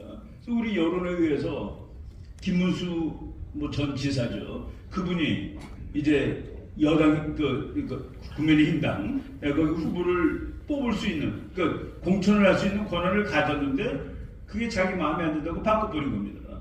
거기서부터 이제 에러가 나가지고 김영호 의원이 그리고 또 황교안 그 두 사람이 자기가 마음에 드는 사람을 다 내보낸 결과 아주 참패하고 말았는데 지금 여기서 우리가 이 오픈이라는 말에 너무 이렇게 신경을 쓸 필요는 없습니다. 오픈에 신경을 쓸 필요는 없고 미국의 제도를 제가 잠깐 말씀을 드리면은 이제 우리가 제가 뭐 몇 가지 써오고 있는데 11페이지 한번 보여주세요. 11페이지. 당원이라는 개념이 나라들마다 다릅니다. 미국은 좀 당원이라는 개념이 아주 넓어요. 유럽 같은 경우에는 당원은 당에 가입한 사람입니다. 공식적인 입당 절차를 거쳐서 가입을 하고 그리고 정기적으로 당비를 내고 그리고 당원 모임에 정기적으로 참가하면 물론 정당의 다양한 활동에 참여하는 사람을 당원이라고 한다. 한국도 유럽하고 같습니다. 입당원서를 제출하고 공식적으로 당비를 내고 그래야지 이제 당원이 되는 것이죠. 그리고 이러한 당원을 뭐 책임당원이라고도 얘기하고 그냥 흔히 쓰는 말로 진성당원이라고 얘기를 합니다. 그런데 미국 같은 경우에는 민주당원이다 공화당원이다 하는데 가입을 안 해요. 당에 가입을 안 했는데 어떻게 그러면 공화당원이 되고 민주당원이 되느냐. 미국은 선거제도가 우리랑 달라가지고 우리는 주민증만 갖고 하면 그날 선거할 수 있잖아요. 표시만 들고 하면 되는데 미국은 내가 이번 선거 하겠다고 와서 등록을 해야 됩니다. 사전 등록을 해야 되는데 여기 이제 이제 13페이지 한번 보여주세요. 13페이지. 저게 말이죠. 저거는 켄터키주의 켄터키주의 선거 등록입니다. 선거 등록 용지인데 거기 보면은 자기가 어느 정당에 소속하느냐, 어느 정당을 찍을 거냐를 표시하게 돼 있습니다. 아예 등록을 할 때. 그래가지고 민주당하고 공화당이 있고, 그리고 그 외의 정당, 제3의 정당이 있고, 그리고 나는 아무도 아니다. 나는 찍을 정당이 없다라는 사람도 있어요. 여기는 켄터키주에는 찍을 정당이 없다는 따로 안 돼 있는데, 펜실베니아 줄 겁니다, 요거는. 여기도 보면 그 빨간 표시인데, 보면은 나는 민주당이다, 공화당이다, 제3당이다, 그리고 나는 이제 영어로는 독립이라고 그럽니다. 무당파, 인디펜던트라고 그러는데, 여기서 민주당에 찍은 사람은 민주당원이고, 공화당이라고 한 사람은 공화당원으로 취급을 합니다. 그런데 오픈 프라이머리라는 건 뭐냐면은, 예를 들어서, 이제 뭐 미국 예를 들겠습니다. 뭐 텍사스에 있는 어떤 한 도시에서, 거기가 이제 예비 선거를 할 때, 뭐 공화당으로 나올 사람, 민주당으로 나올 사람이 쭉 이제 많이 나와 있는데, 오픈이라는 것은 이제 민주당하고 공화당이 투표하는 날이 다릅니다. 오늘이 공화당 선거하는 날인데, 여기다가 민주당 찍겠다는 사람도 가서 투표할 수 있는 거가 그게 오픈 프라이머리예요. 그리고 폐쇄된 프라이머리, 클로즈다라고 해가지고서는 여기서 공화당에 표시한 사람은 공화당 후보에게만 투표를 할 수가 있습니다. 그러니까 민주당 하는 날은 못 가는 거예요. 그리고 미국에서는 역선택을 막기 위해서 방법을 하나를 도입했는데, 네가 가서 역선택을 하는 것은 좋다. 그러니까 내가 공화당인데 민주당 선거하는 날 가서 찍는 거예요. 그 대신에 한 번밖에 못해. 그러니까 내가 공화당이면서 민주당 선거한 사람은 민주당 하는 날은 못 가는 거예요. 그런 식으로 이제 제도를 만들어 놨습니다. 그래서 미국은 당원은 내가 다음 선거 등록하면서 다음번 선거에서 나는 공화당을 찍겠습니다 하는 사람들. 그런데 오픈 프라이머리는 공화당을 찍겠다는 사람이 가서 민주당 선거에도 가는 거. 그런데 민주당원은 민주당만 가고 공화당원은 공화당만 가는 거를 이제 폐쇄된 프라이머리라고 합니다. 근데 지금 아까 우리 이봉규 박사가 택도 없는 소리라고 이제 우리가 하는 거 안 들어줄 건데, 아마도 우리가 원하는 이 방식을 저 사람들은 민주당은 안 들어줄 겁니다. 왜? 민주당은 북한을 좋아하는 사람들을 골라서 이제 내보내야 되니까 안 들어줄 건데, 우리가 지금 아까 고성국 박사는 지방 유지를 해야 된다고 그랬는데, 그런 사람은 백날 뽑아도 200석이 안 들어가는 겁니다. 우리가 말하는 200석은 자유의 투사가 200명이라는 뜻이에요. 그렇기 때문에 국민의힘당이라도 뽑을 때 기존의 귀족들이 아니라 이제 정말로 나가서 대한민국을 위해서 싸울 수 있는 그 사람. 근데 그것은 기존의 제도로는 그런 사람은 아예 출마도 못하니까 이런 사람만이라도, 그러니까 우리가 여기서 원하는 것은 대한민국 전체가 프라이머리를 하자는 것이 아니고, 적어도 자유주의자들, 자유의 투사들은 그 프라이머리를 통해서 해야 되고, 여기서 우리나라에서는 역선택이 많으니까 이것을 폐쇄된 식으로 해가지고 우리 국민의힘당 후보라도 이제 자유의 투사들로 나가게 하는 그런 것을 이제 강구하는 거라고 생각을 합니다. 그래서 이제 미국처럼 되려면 이거는 양쪽이 다 해야 되고, 여기서도 이제 이 장점 단점이 있어요. 그러니까 이거를 오픈으로 하게 되면은 강성 우파가 못 나옵니다. 또 강성 좌파도 못 나와요. 그러니까 대충 어리벌벌한 사람들이 당선이 되는데, 클로즈드 하게 되면은 폐쇄가 되면은 민주당은 진짜 민주당 같은 사람이 나갈 수가 있고, 공화당은 진짜 공화당 사람이 나갈 수가 있는 것이죠. 그래서 우리는 요번에 이제 민주당에서는 이걸 안 받아들일 겁니다. 분명히 국민의힘당이라도 당원들이, 국민의힘당에 가입한 당원들이 후보를 각 마을에서 우리는 이 후보를 원한다. 그리고 지금까지 있던 사람은 보니까 나가서 뭘 싸웠느냐 말이지, 국회의원 노릇만 했지 무슨 하나도 못하잖아요. 제대로 싸움을 못하는데, 우리는 전부 다 이제 새로운 사람으로 바꾸고, 그리고 이것이 더 민주적인 겁니다. 왜 우리 마을의 국회의원을 위에 있는 사람이 찍어줘요? 그러니까 지금까지의 선거는 할 수 없이 찍는 겁니다. 야당이 될까봐 할 수 없이 가서 찍는 거예요. 근데 이제 우리가 뽑아놓으면은 할 수 없이 찍는 게 아니라 우리 사람을 가서 찍는. 그래서 이게 더 민주적이 되는 것이죠. 그래서 저는 뭐 그냥 우리가 이런 제도를 받아들이려면 오랜 시간이 걸리는데 지금 급한 대로 우리 그 보수주의자, 애국주의자들만이라도 정말 제대로 온 사람을 뽑아야 되는데 그러기 위해서는 지금 여당의 그 국회의원 후보는 클로즈드 프라이머리 거기에서 조금 이제 미국에서 섞어서 하는 거가 있습니다. 뭐냐면은 그러니까 당원이 아니더라도 이게 우리나라는 왜 곤란할 거예요. 그러니까 자기는 그 어느 소속이 아니다라고 한 사람은 와서 하게 하는 주들이 있습니다. 그러니까 공화당하고 아무도 아니라는 사람들은 하게 하는 거고 이제 중간제도죠. 근데 우리는 지금 중간제도 하기도 좀 나쁜데 그래서 그 폐쇄된 프라이머리를 지금 현재 국민의힘 당이라도 도입을 하자. 그래서 우리가 원하는 후보들을 내보내자. 그리고 그 사람들이 이제 다음번에 나가서 200석을 하더라도 그 괜찮은 퀄리티가 있는 200이라 해야 되지. 지금 200이 무슨 의미가 있겠습니까? 지금 같은 사람 100명도 있어봤잖아. 네. 저는 여기까지 하겠습니다. 네.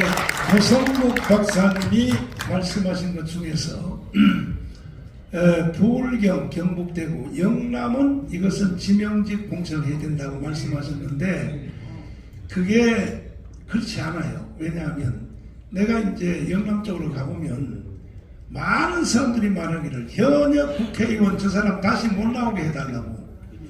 이게 절대적인 다수야. 그러니까 그렇지 않다고요. 그러니까 전국적으로 다 우리는 이 제도를 도입해도 문제가 없다고 생각하고 이제 여기 프로와에 있는 여러분들에게 몇 사람 말씀을 듣고 하려고 그러는데 점만 더 추가를 조금만 하면 말씀하시네요. 아까 목사님이 질문 주신 사항에 대해서 제가 조금 좀 추가를 좀 하려고 하면 박근혜 정부에서 공천을 했을 때 이 공천 심사위원장이 이항구였습니다. 그리고 당시 당대표가 김무성이었어요. 이 둘의 충돌은 왜 일어났었냐면은 김무성 대표는 상향식 공천, 지금 말한 지금 여기 토론회 하나는 오픈 프라이머리입니다. 그리고 이항구는 대통령의 뜻에 따라서 전략 공천을 주장을 했어요. 이 왜 이런 문제가 발생했냐면은 바로 TK, PK 지역의 국회의원들을 교체하고 싶은 부분이 박근혜 대통령 의중에 있었고 김무성 대표는 이거를 다 교체를 한다는 게 문제가 있을 것이다. 그럼 토 세력에게 유리한 방식이 뭐냐? 기존의 국회의원들 왜 그런 생각을 했냐면 박근혜 대통령은 친이를 학살시키기 위해서 친이를 내보내려면 전략 공천을 해서 내보내는 게 낫다라고 판단을 했고 김무성 대표는 당권을 유지하려면 내가 상향식 공천을 통해서 기존의 그 국회의원들이 유리한 방식으로 공천 방식을 진행하자 이런 게 충돌한 거예요. 그러니까 결국에는 이도저도 아니고 도장 들고 튀면서 더 망쳐버린 결과가 나온 거죠. 그러니까 대통령은 친이를 학살하고 자신의 편을 듣고 싶어 했고 그리고 김무성 대표는 기존의 국회의원들이 유리한 방식을 통해서 자신이 당대표로서의 입지를 강화시키려고 했는데 지금 이제 따지고 보면 그게 이제 상향식 공천이 오픈 프라이머리인데 그 당시에는 왜 그러면 김무성 대표가 그걸 원했냐면은 말씀한 대로 당원이 20만 명뿐이 안 되니까 지역에 있는 토 세력 국회의원들은 한 1000여 명 정도만 핸들링하고 쉬운 그 사람들만 내가 딱 당원만 쥐고 있으면 계속 공천을 그러니까 공천을 받을 수 있었으니까라고 생각한 거죠. 근데 지금은 당원이 늘어났습니다. 100만 명. 그때보다 적어도 3-4배. 이제 내년 말이 되면은 아마 200만에서 목사님 목표는 500만인데 500만이 되면 그런 상향식, 과거에 생각했던 상향식 공천, 지역 토의 국회의원들에게 유리한 공천은 안 될 거라고 생각하고, 우리 목사님께서 말씀하셨지만, 지금 TK, PK는 또 아니 전국적으로 말이죠. 국민의힘 지역에 있는 국회의원들 다 불만족스럽게 생각합니다. 교체해야 된다고. 근데 지금의 방식, 대통령실에서 개입한다거나 당대표가 뭐 전략공천 뭐 이런 식의 방식으로는 절대 교체가 안 될 겁니다. 여러분도 아시겠지만 지금 국민의힘에 100여 명의 국회의원들 마음에 듭니까? 한 명도 마음에 드는 사람이 없어요. 근데 내년에는 300석을 채워야 되기 때문에 기존에 있는 사람들은 기득권이 있는 거예요. 그런 사람들부터 교체해야 되는 겁니다. 예? 국민의힘에 100명을 교체하지 못하고 그대로 지금의 공천 방식을 유지하면 내년에는 또 똑같은 일이 발생을 하는 거죠. 예, 그래서 하여튼 무조건 당원들과 지지자들이 원하는 국회의원들이 나오면 200석 하는 겁니다. 근데 그렇지 않으면 폭망한다. 예, 제가 조금 추가해서 말씀드렸습니다. 결국은 이제 이명박 대통령의 공천학살, 또 박근혜 대통령의 공천학살 때문에 대한민국이 죽었다니까. 자기들끼리 싸우는 거야 뭐 싸우든 말든지. 특별히 박근혜 대통령은 이 자신이 행사한 공천학살 때문에 자신이 깜빵을 갔다니까요. 이명박 대통령도 본인이 결국 감옥을 갔다고요. 보시면 그때 이제 이 항구를 내려보내서 박근혜 대통령이 공천학살을 했습니다. 하니까 당 대표인 김무성부터 나가라. 그 다음에 원내 총무인 유승민도 나가라. 장제원, 인천에는 윤상현 해서 쫓아내버렸어요. 쫓아내니까 우리나라 국민성은요, 이 정적인 민족이라서 쫓겨난 사람들을 불쌍히 여기다. 그래서 그 사람들이 무소속으로 출마해서 다 당선이 되어버렸어요. 박근혜 대통령이 쫓아낸 사람들이 무소속으로 당선이 다 됐으면 그 다음날 이 사람들이 뭐라 그랬냐. 우리는 당에 다시 들어가기를 원한다 그랬어요. 5명이. 근데 박근혜 대통령은 안 된다 그랬어요. 못 들어온다 그랬습니다. 그것 때문에 결국 박근혜 대통령은 탄핵당한 겁니다. 정말 박근혜 대통령이 지난 일이 좀 아쉬운 것은 뭐냐. 정말 정치적인 어느 정도의 재능이 있었으면 속으로는 저 새끼들 죽이고 싶지만 그 다음날 다시 받아들였으면 그러면 124대 129가 돼버려요. 그러니까 내쫓아서 무소속으로 당선된 사람을 빼니까 한석 졌어요. 한석. 123대 124입니다. 더불어민주당이 그때 민주당이 124고 박근혜 당이 123석이 한석 졌습니다. 그러면 쫓아내서 다시 불러들였으면 박근혜 당이 129가 돼버려요. 더불어민주당은 124석이 돼버려요. 이렇게 돼버리면 국회의장이 누가 되느냐. 다 받아들였으면 서청원이가 돼요. 서청원이가 이게 친박이고 이게 박근혜 사람이니까 부선의원. 그러면 서청원 의원이 국회의장이 되면 탄핵돼야 안 돼요? 절대 불가능하죠. 그러니까 이렇게 이 지도자들이 실수하는 것 때문에 결국은 저도 그 피해 때문에 깜빵을 3번 가게 된 겁니다. 저도. 제가 깜빵 3번 간 건 괜찮은데 대한민국이 죽은 거예요.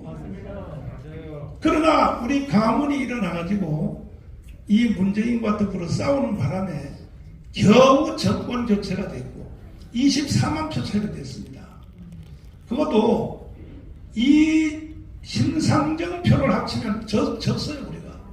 심상정 표가 심상정이 그때 안 나왔으면 큰일 날 뻔했어요. 심상정이 얼마나 감사한지 몰라요. 이런 역사적 경험을 가지고 있기 때문에 이제는 대한민국의 민주주의를 완성하기 위해서 공천권을 국민에게 돌려줘야 된다고 생각하는데 여러분 어떻게 생각하십니까? 그리고 저는 반드시 올 연말까지 이 국민의힘 정당의 당원을 500만 이상으로 저는 확보합니다. 이거는 제 혼자 말한 것이 아니라 함께 일하는 장경동, 장학일 목사, 우리 목숨 걸었습니다. 이래서 대한민국의 민주주의를 완성하는 것만이 대한민국이 해체돼서 북한으로 가는 것을 막을 수 있다. 아까는 발제자로서 말씀하셨고 이제 김학성 교수님이 패널로서 말씀을 한번 하시겠습니다. 네. 예, 지금 우리가 많은 분들이 폐쇄형 프라이머리를 다 지지하고 계시죠. 제가 발표하면서 패널들에게 숙제를 드렸는데 답이 안 나왔어요. 무슨 말인가면 이 후보를 어떻게 결정할 것이냐. 이게 언급이 안 되고 있거든요. 이게 무슨 뜻인가면 지난번에 우리가 당대표 뽑을 때 김기현, 안철수 몇 사람이 있었지 않습니까? 거기서 당원들이 당대표를 뽑았는데 후보가 제한돼 있어요. 김기현 이외에 다른 사람이 없다는 말이죠. 그러니까 미루나 싫으나 그를 선택할 수밖에 없는 문제가 생기는 거예요. 그렇다면 우리가 국회의원을 상향식 공천을 할 때 당원 중심으로 뽑는 것은 이미 공간적 형성이 돼 있어요. 그런데 만약에 국힘에서 이 후보자를 자기 입맛에 맞는 3명만 내놓으면 하나가 되는 거예요. 이 후보를 누가 할 것이냐, 그 문호를 열거나 그걸 갖다가 확보할 수 있는 방법이 강구되지 않으면요, 당원들이 표를 던지는데 후보는 정당에서 근데 어디는 1번, 2번, 3번만 제시하면 우리 마음에 드는 후보가 없는 거예요. 그럼 하나가 되는 것이죠. 그래서 제가 이 후보를 어떻게 할 것이냐를 제가 아까 오픈시켜 놨었는데, 하여튼 그건 앞으로 숙제로도 우리가 하도록 하는 것인데, 우리 목사님께서 말씀하셨다시피 국민의힘에서도 이 제도를 받아들이지 않을 거예요. 받아들이게 하는 방법은 말씀하신 500만 당원이 가입해서 우리의 의사가 이렇다. 이럴 때 국민의힘의 지도부를 우리가 꺾을 수 있는 것이고, 우리가 오늘의 숙제는 뭔가면 당원들만에 의해서 결정하는 것은 맞지만 이 후보를 어떻게 할 것이냐, 이 문제까지 우리가 고민하지 않으면요, 실제로 우리의 그 목표를 최대한 달성하지 못하는 것이다. 숙제로 남습니다. 네. 이 여러 가지 문제는 있지만 문제는요, 해결할 수 있으라고 만들어서 문제가 생기는 겁니다. 모든 문제는 해결할 수 있습니다. 해결할 수 있고, 특별히 지금처럼 선거를 하게 되면 양당이 똑같습니다.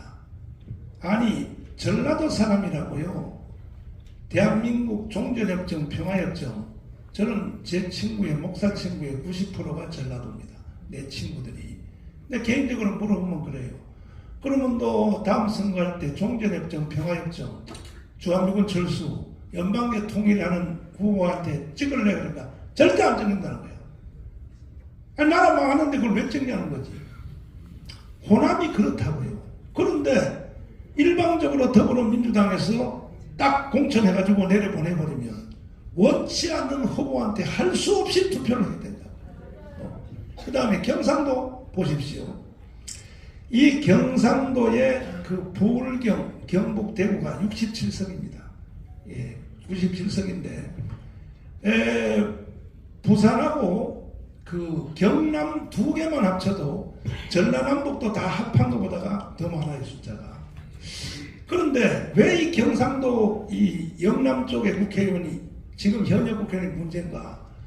이 사람들은요, 공천 이꼴 당선이야. 공천 딱 하면 바로 당선이에요. 선거할 필요도 없어. 당선이니까 이 사람들은 중앙무대에 와서, 국회에 와서 말 한마디도 안 해요. 왜? 국회의원을 공짜로 주셨으니까. 좌파 애들하고 싸움하는 거 봤어요? 경상도 국회의원들이 좌파 애들하고 싸움하는 거 봤냐고. 못 이겨요, 못 이겨. 공부도 안 하고 심지어 소리도 안 하고 못 질러. 그리고 좌파 쪽에 있는 사람들한테 인기 얻으려고 그래요. 경상도 국회의원들이 좌파 애들한테 인기를 얻어서 뭐 이준석이 꼭 그런 사람은 아닌지는 몰라도 이게 비극입니다. 비극. 옷에 흙탕물 하나 안 튀기고 싸움하려고 그래요. 그러니까 저 경상도 국회의원들은 90%다 바꾸고 있대요. 안 바꾸면요 200석이나 200석 할아버지를 해도 희망이 없다는 것이죠. 그러면 이걸 과연 우리가 바꿀 수 있느냐? 얼마든지 할 수 있어요. 왜냐하면은 제가 5년 동안 가문 운동하고 길거리에서 파라솔에서 서명한 사람들이 얼마인지 압니까? 1,800만입니다. 윤석열 대통령을 찍은 표가 1,640만 표밖에 안 돼. 그러니까 우리가 서명 받은 사람도 윤석열 선거에 다 안 나온 거야. 200만 원 덜 나온 거라고. 이만큼 우리가 서명을 받은 기록이 있기 때문에 반드시 우리는 이 제도를 바꿀 수 있습니다.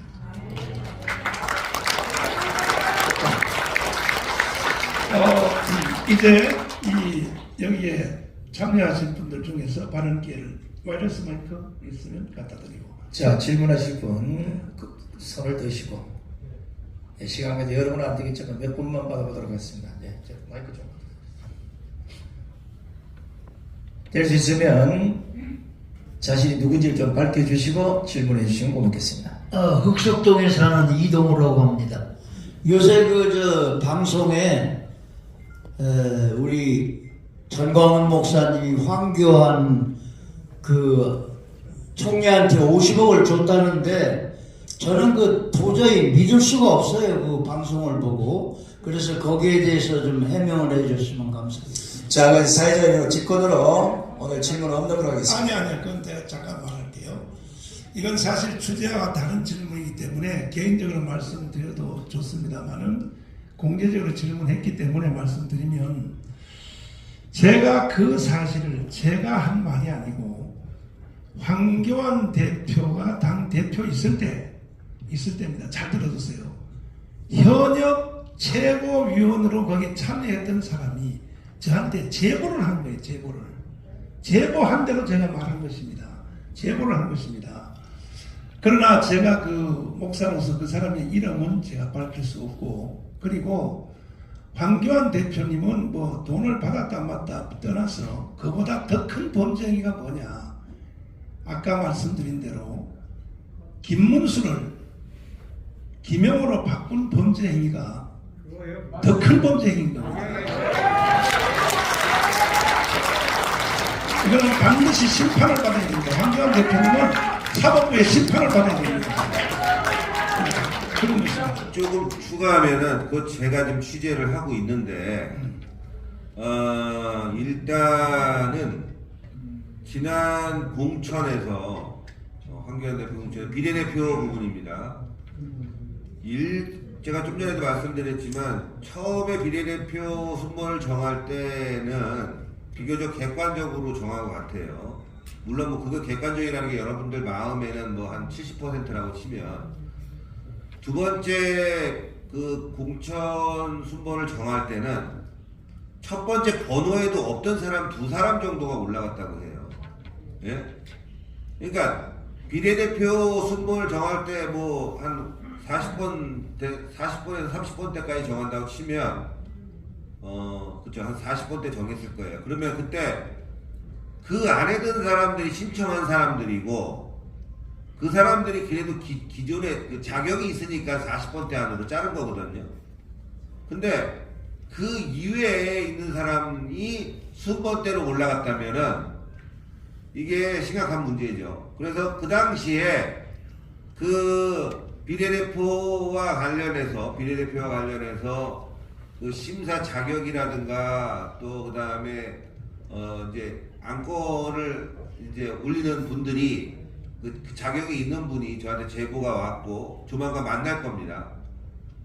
제가 두리뭉실하게 이야기하는 부분은 또 비밀이 새 나갈까봐 그러는데 그분 얘기인즉슨 이거는 돈이 아니면 이렇게 공천할 수 없다.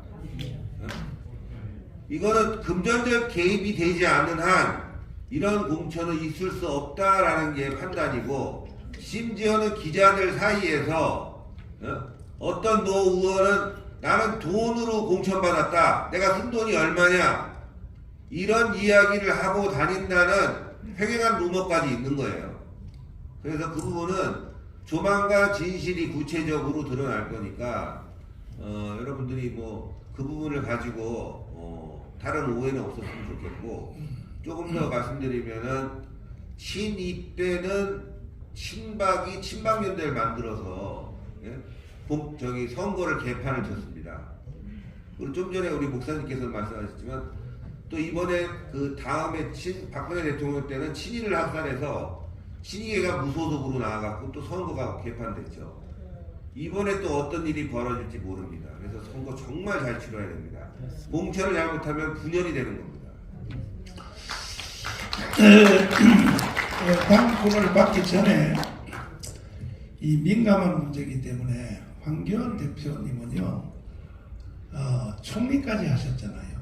그 다음에 당 대표도 하셨고 대통령 권한대행까지 하셨습니다. 그런데 이 당 대표 선거에 나오셔서 하는 그 행동을 보니까 정말로 그 김기현 대표를 뭐 땅 투기로 고발한다 그러고 막 이렇게 하는 걸 보니까 저분이 정말로 저 총리까지 한 사람인가. 그렇게 내가 대한민국의 이 우파 이 판을 완전히 망치려고 하는 사람이 아니냐, 이렇게 판단이 되어서 제가 그 제보받은 그대로 제가 공개를 했을 뿐인 것입니다. 그러니까 차후에도 그 진행이 될 것이겠습니다. 다음 또 질문. 자, 잠깐만. 질문하시는데 오늘 공청회 관련이 없는 내용 좀 상가해 주십시오. 왜냐하면 정광 목사님의 말씀 한마디 한마디가, 여러분 여기에 참석은 안 했지만 좌파 언론들이 앞뒤 떼고 신문 기사화하는 현상이 지금 벌어지고 있습니다. 그래서 오늘 공청회 본질이 흐려질까봐 제가 공청회와 관련된 질문만 좀 하시라고. 예, 다음 이거 마이크.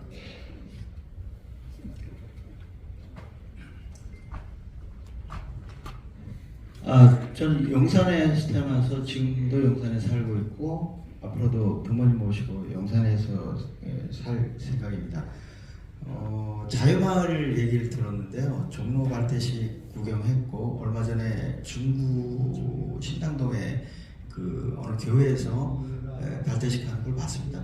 정광 목사님께서 생각하시는 자유마을에 대한 그 개념과 또 신혜식 대표님이나 그 옆에 계신 분, 그 모자 쓰신 분 성함 기억이 안 나는데 지금 자리가 비어서 이봉규, 그분들 다 나름 자기 위치에서 굉장히 역할을 하고 계신데 그 두 분의 어떤 견해는 어떤지.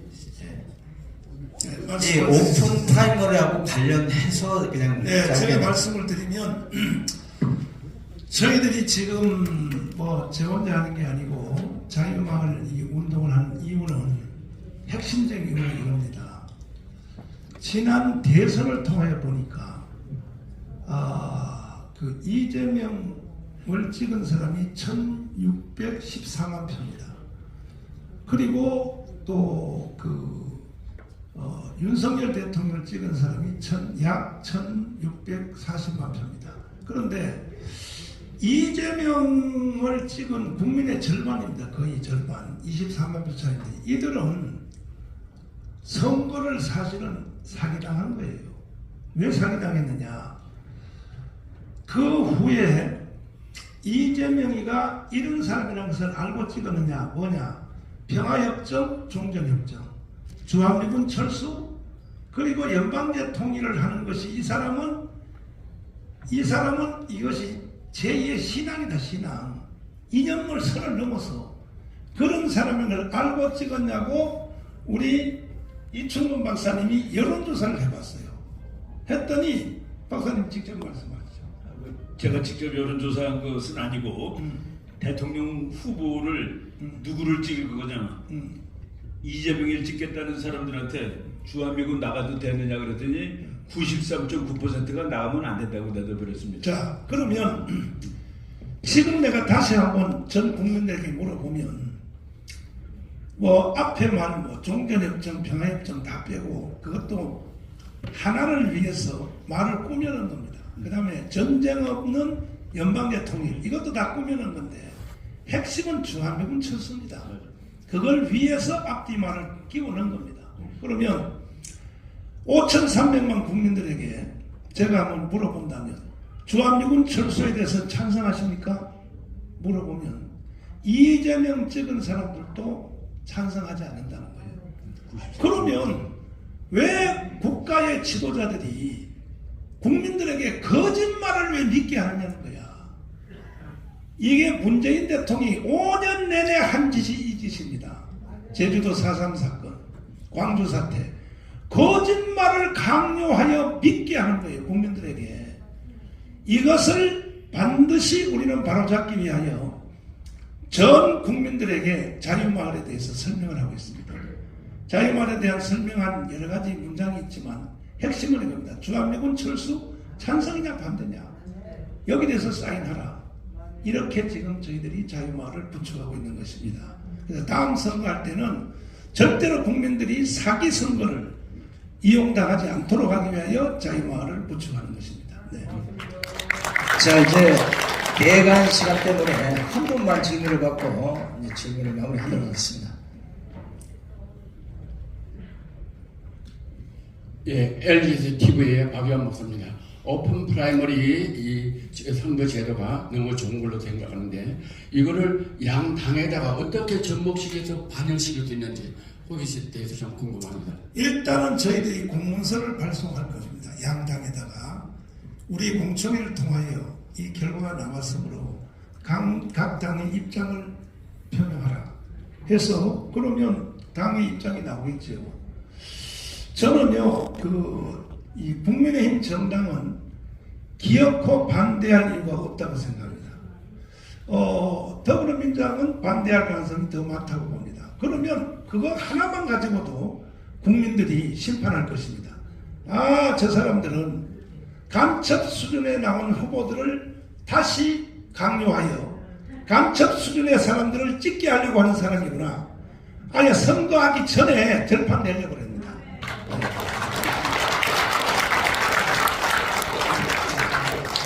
좀 추가를 하면 지금 이번에 전당대회가 당원 100%로 이루어졌습니다.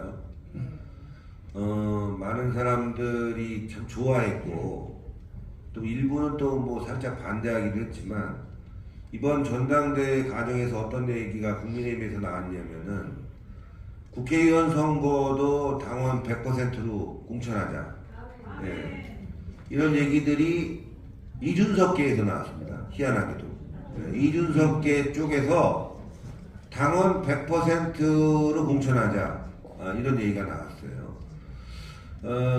그때쯤에는 천하람이가 지지율이 한 25% 정도 나올 때였어요.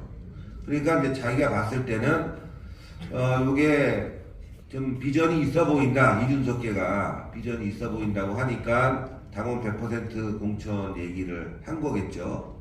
뭐 물론 뭐 결과는 15%뿐이 안 나왔지만 그러나 당원 100%로 이번에 전당대회를 치르면서 국민의힘 내부에서는 국회의원 선거도 당원들 중심으로 한번 경선을 해볼 필요가 있지 않냐 이런 얘기가 있습니다. 그리고 실제로 뭐 전략공천 지역 빼놓고는 당원들 공천으로 그동안 몇 번씩 해왔거든요. 공천을 국회의원 선거와 관련해서. 다만 그때는 이제 30%를 여론조사를 했죠. 근데 이제는 당원이 100만에서 500만을 가는 상황이니까 여론조사 필요 없다. 당원 중심으로만 공천을 해도 경선을 시켜도 충분하다라는 의견이 안에 있습니다. 그래서 저는 분명히 이루어질 거다. 다만 전략공천이 필요 없는 건 아닙니다. 전략공천 지역이 있어야 되는데 그 전략공천 지역에 경상도는 빼자는 얘기죠. 맞지. 예? 수도권은 전략공천을 해야 됩니다. 수도권은 아무래도 민주당에 비해서 열세이기 때문에 전략공천이 필요하지만 TK, PK는 왜 전략공천을 합니까? 그럴 필요가 없는 거죠. 그래서 TK, PK 지역은 저는 반 오픈 프라이머리, 그러니까 폐쇄형도 아니고 오픈형도 아닌 뭐냐면은 책임 당원하고 일반 당원하고 다 참여해서 경선에 참여해서 자기 지역구의 국회의원을 뽑는 상황으로 가면은 저는 이번에 우리 자유마을이 전국을 다니면서 느낀 민심을 그대로 반영한다면 TKPK는요 거의 90%는 물갈이가 될 거라고 생각합니다. 맞죠. 예, 그게 바로 이제 우리가 원하는 바겠죠. 이제 윤석열 대통령이 수석들을 몇 사람을 저한테 보내가지고 제가 우려하는 것에 대해서 전달을 해주셨습니다. 절대로 윤석열 대통령은 공천에 개입하지 않는다. 이것을 전달을 하겠습니다. 수석들이 저한테 직접 전달했습니다. 그래서 너무 안심스럽고, 그리고 왜 이번에 이 선거가 중요하냐? 4월 10일, 2024년 4월 10일. 이게 왜 선거가 중요하냐면 드디어 대한민국이 수명이 다 돼서 대한민국이 해체되고 연방제 북한으로 가느냐? 이 선거입니다. 이 선거. 아니면 우리가 200석을 만들어서 G2 자유통일을 이루어 G2 국가로 가느냐? 이것이 1년 후에 돌아올 총선의 전체적인 주제가 될 것입니다.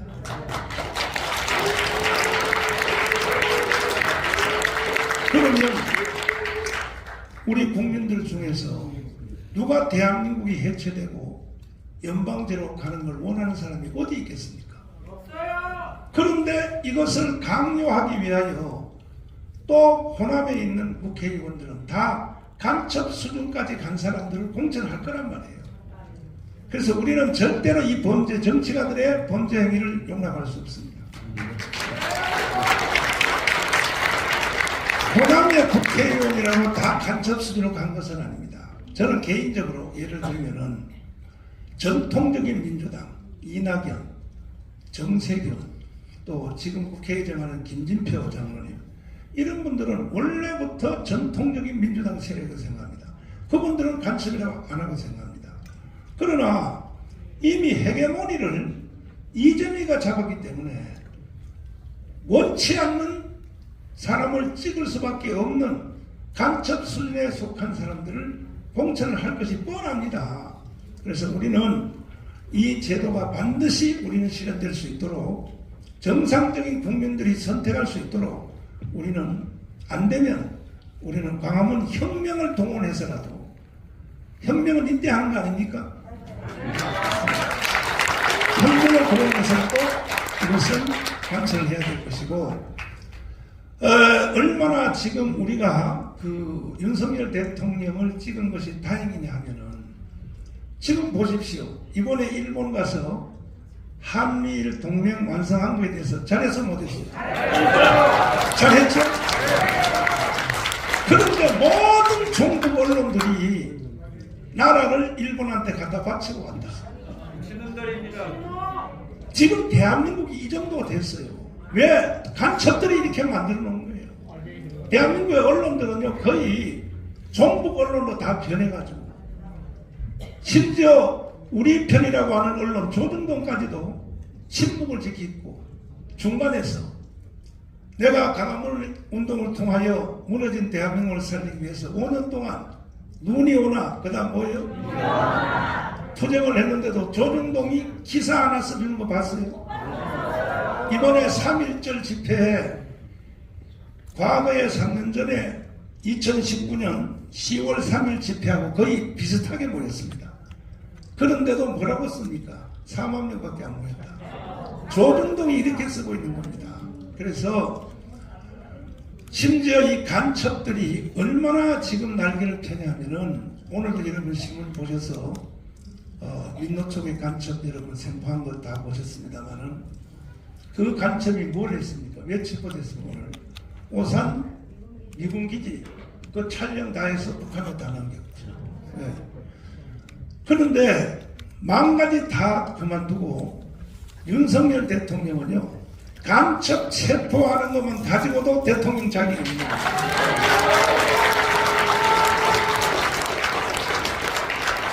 그리고 이번에 일본 가서 한미일 동맹 완성한 거.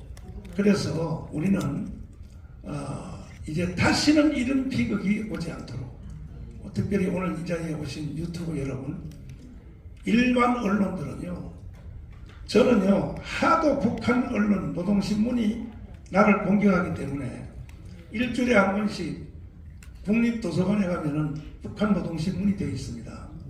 가서 우리 황교안 기자가 가서 매일 복사를 해옵니다.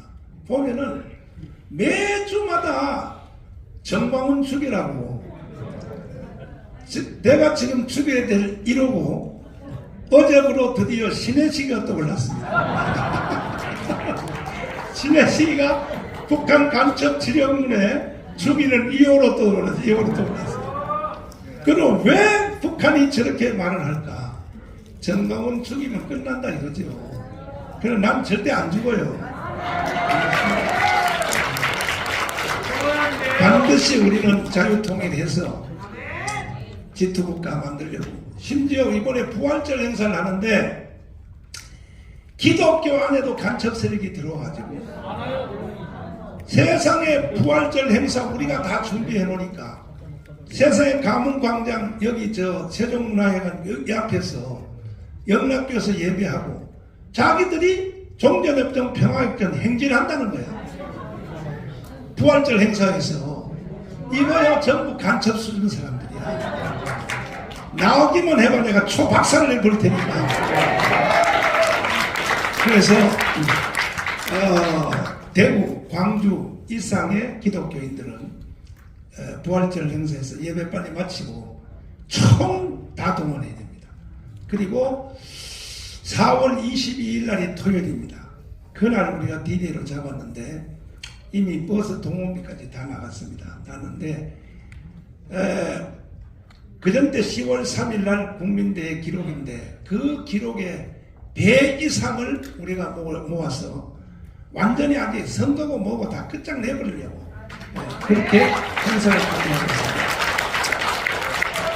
국민 여러분들께서 여러분 많이 성원해 주시고 또 궁금한 거 있으면 언제든지 물어주시고 그리고 오늘 이 자리에 오신 많은 유튜브들에게 감사를 드리는데 유튜브 여러분들만이 희망입니다. 국민들을 거기서부터 건져내신 유일한 희망입니다. 자, 이제 마칠까 하는데 어떻게 생각하십니까? 네. 긴 시간 자장을 맡으셔서 공청회를 이끌어주신 우리 정강호 목사님, 그리고 주제 발표해 주신 우리 김학성 교수님, 열띤 토론해 주신 토론자들께 여러분 다시 한번 뜨거운 박수를 보내시기 바랍니다. 이것으로 101대 유튜브와 및 자유통신사 주최 미국 중앙대 오픈 프라이머리 시민 공청회를 모두 마치겠습니다. 모두 수고하셨습니다. 안녕히 들어가십시오.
아까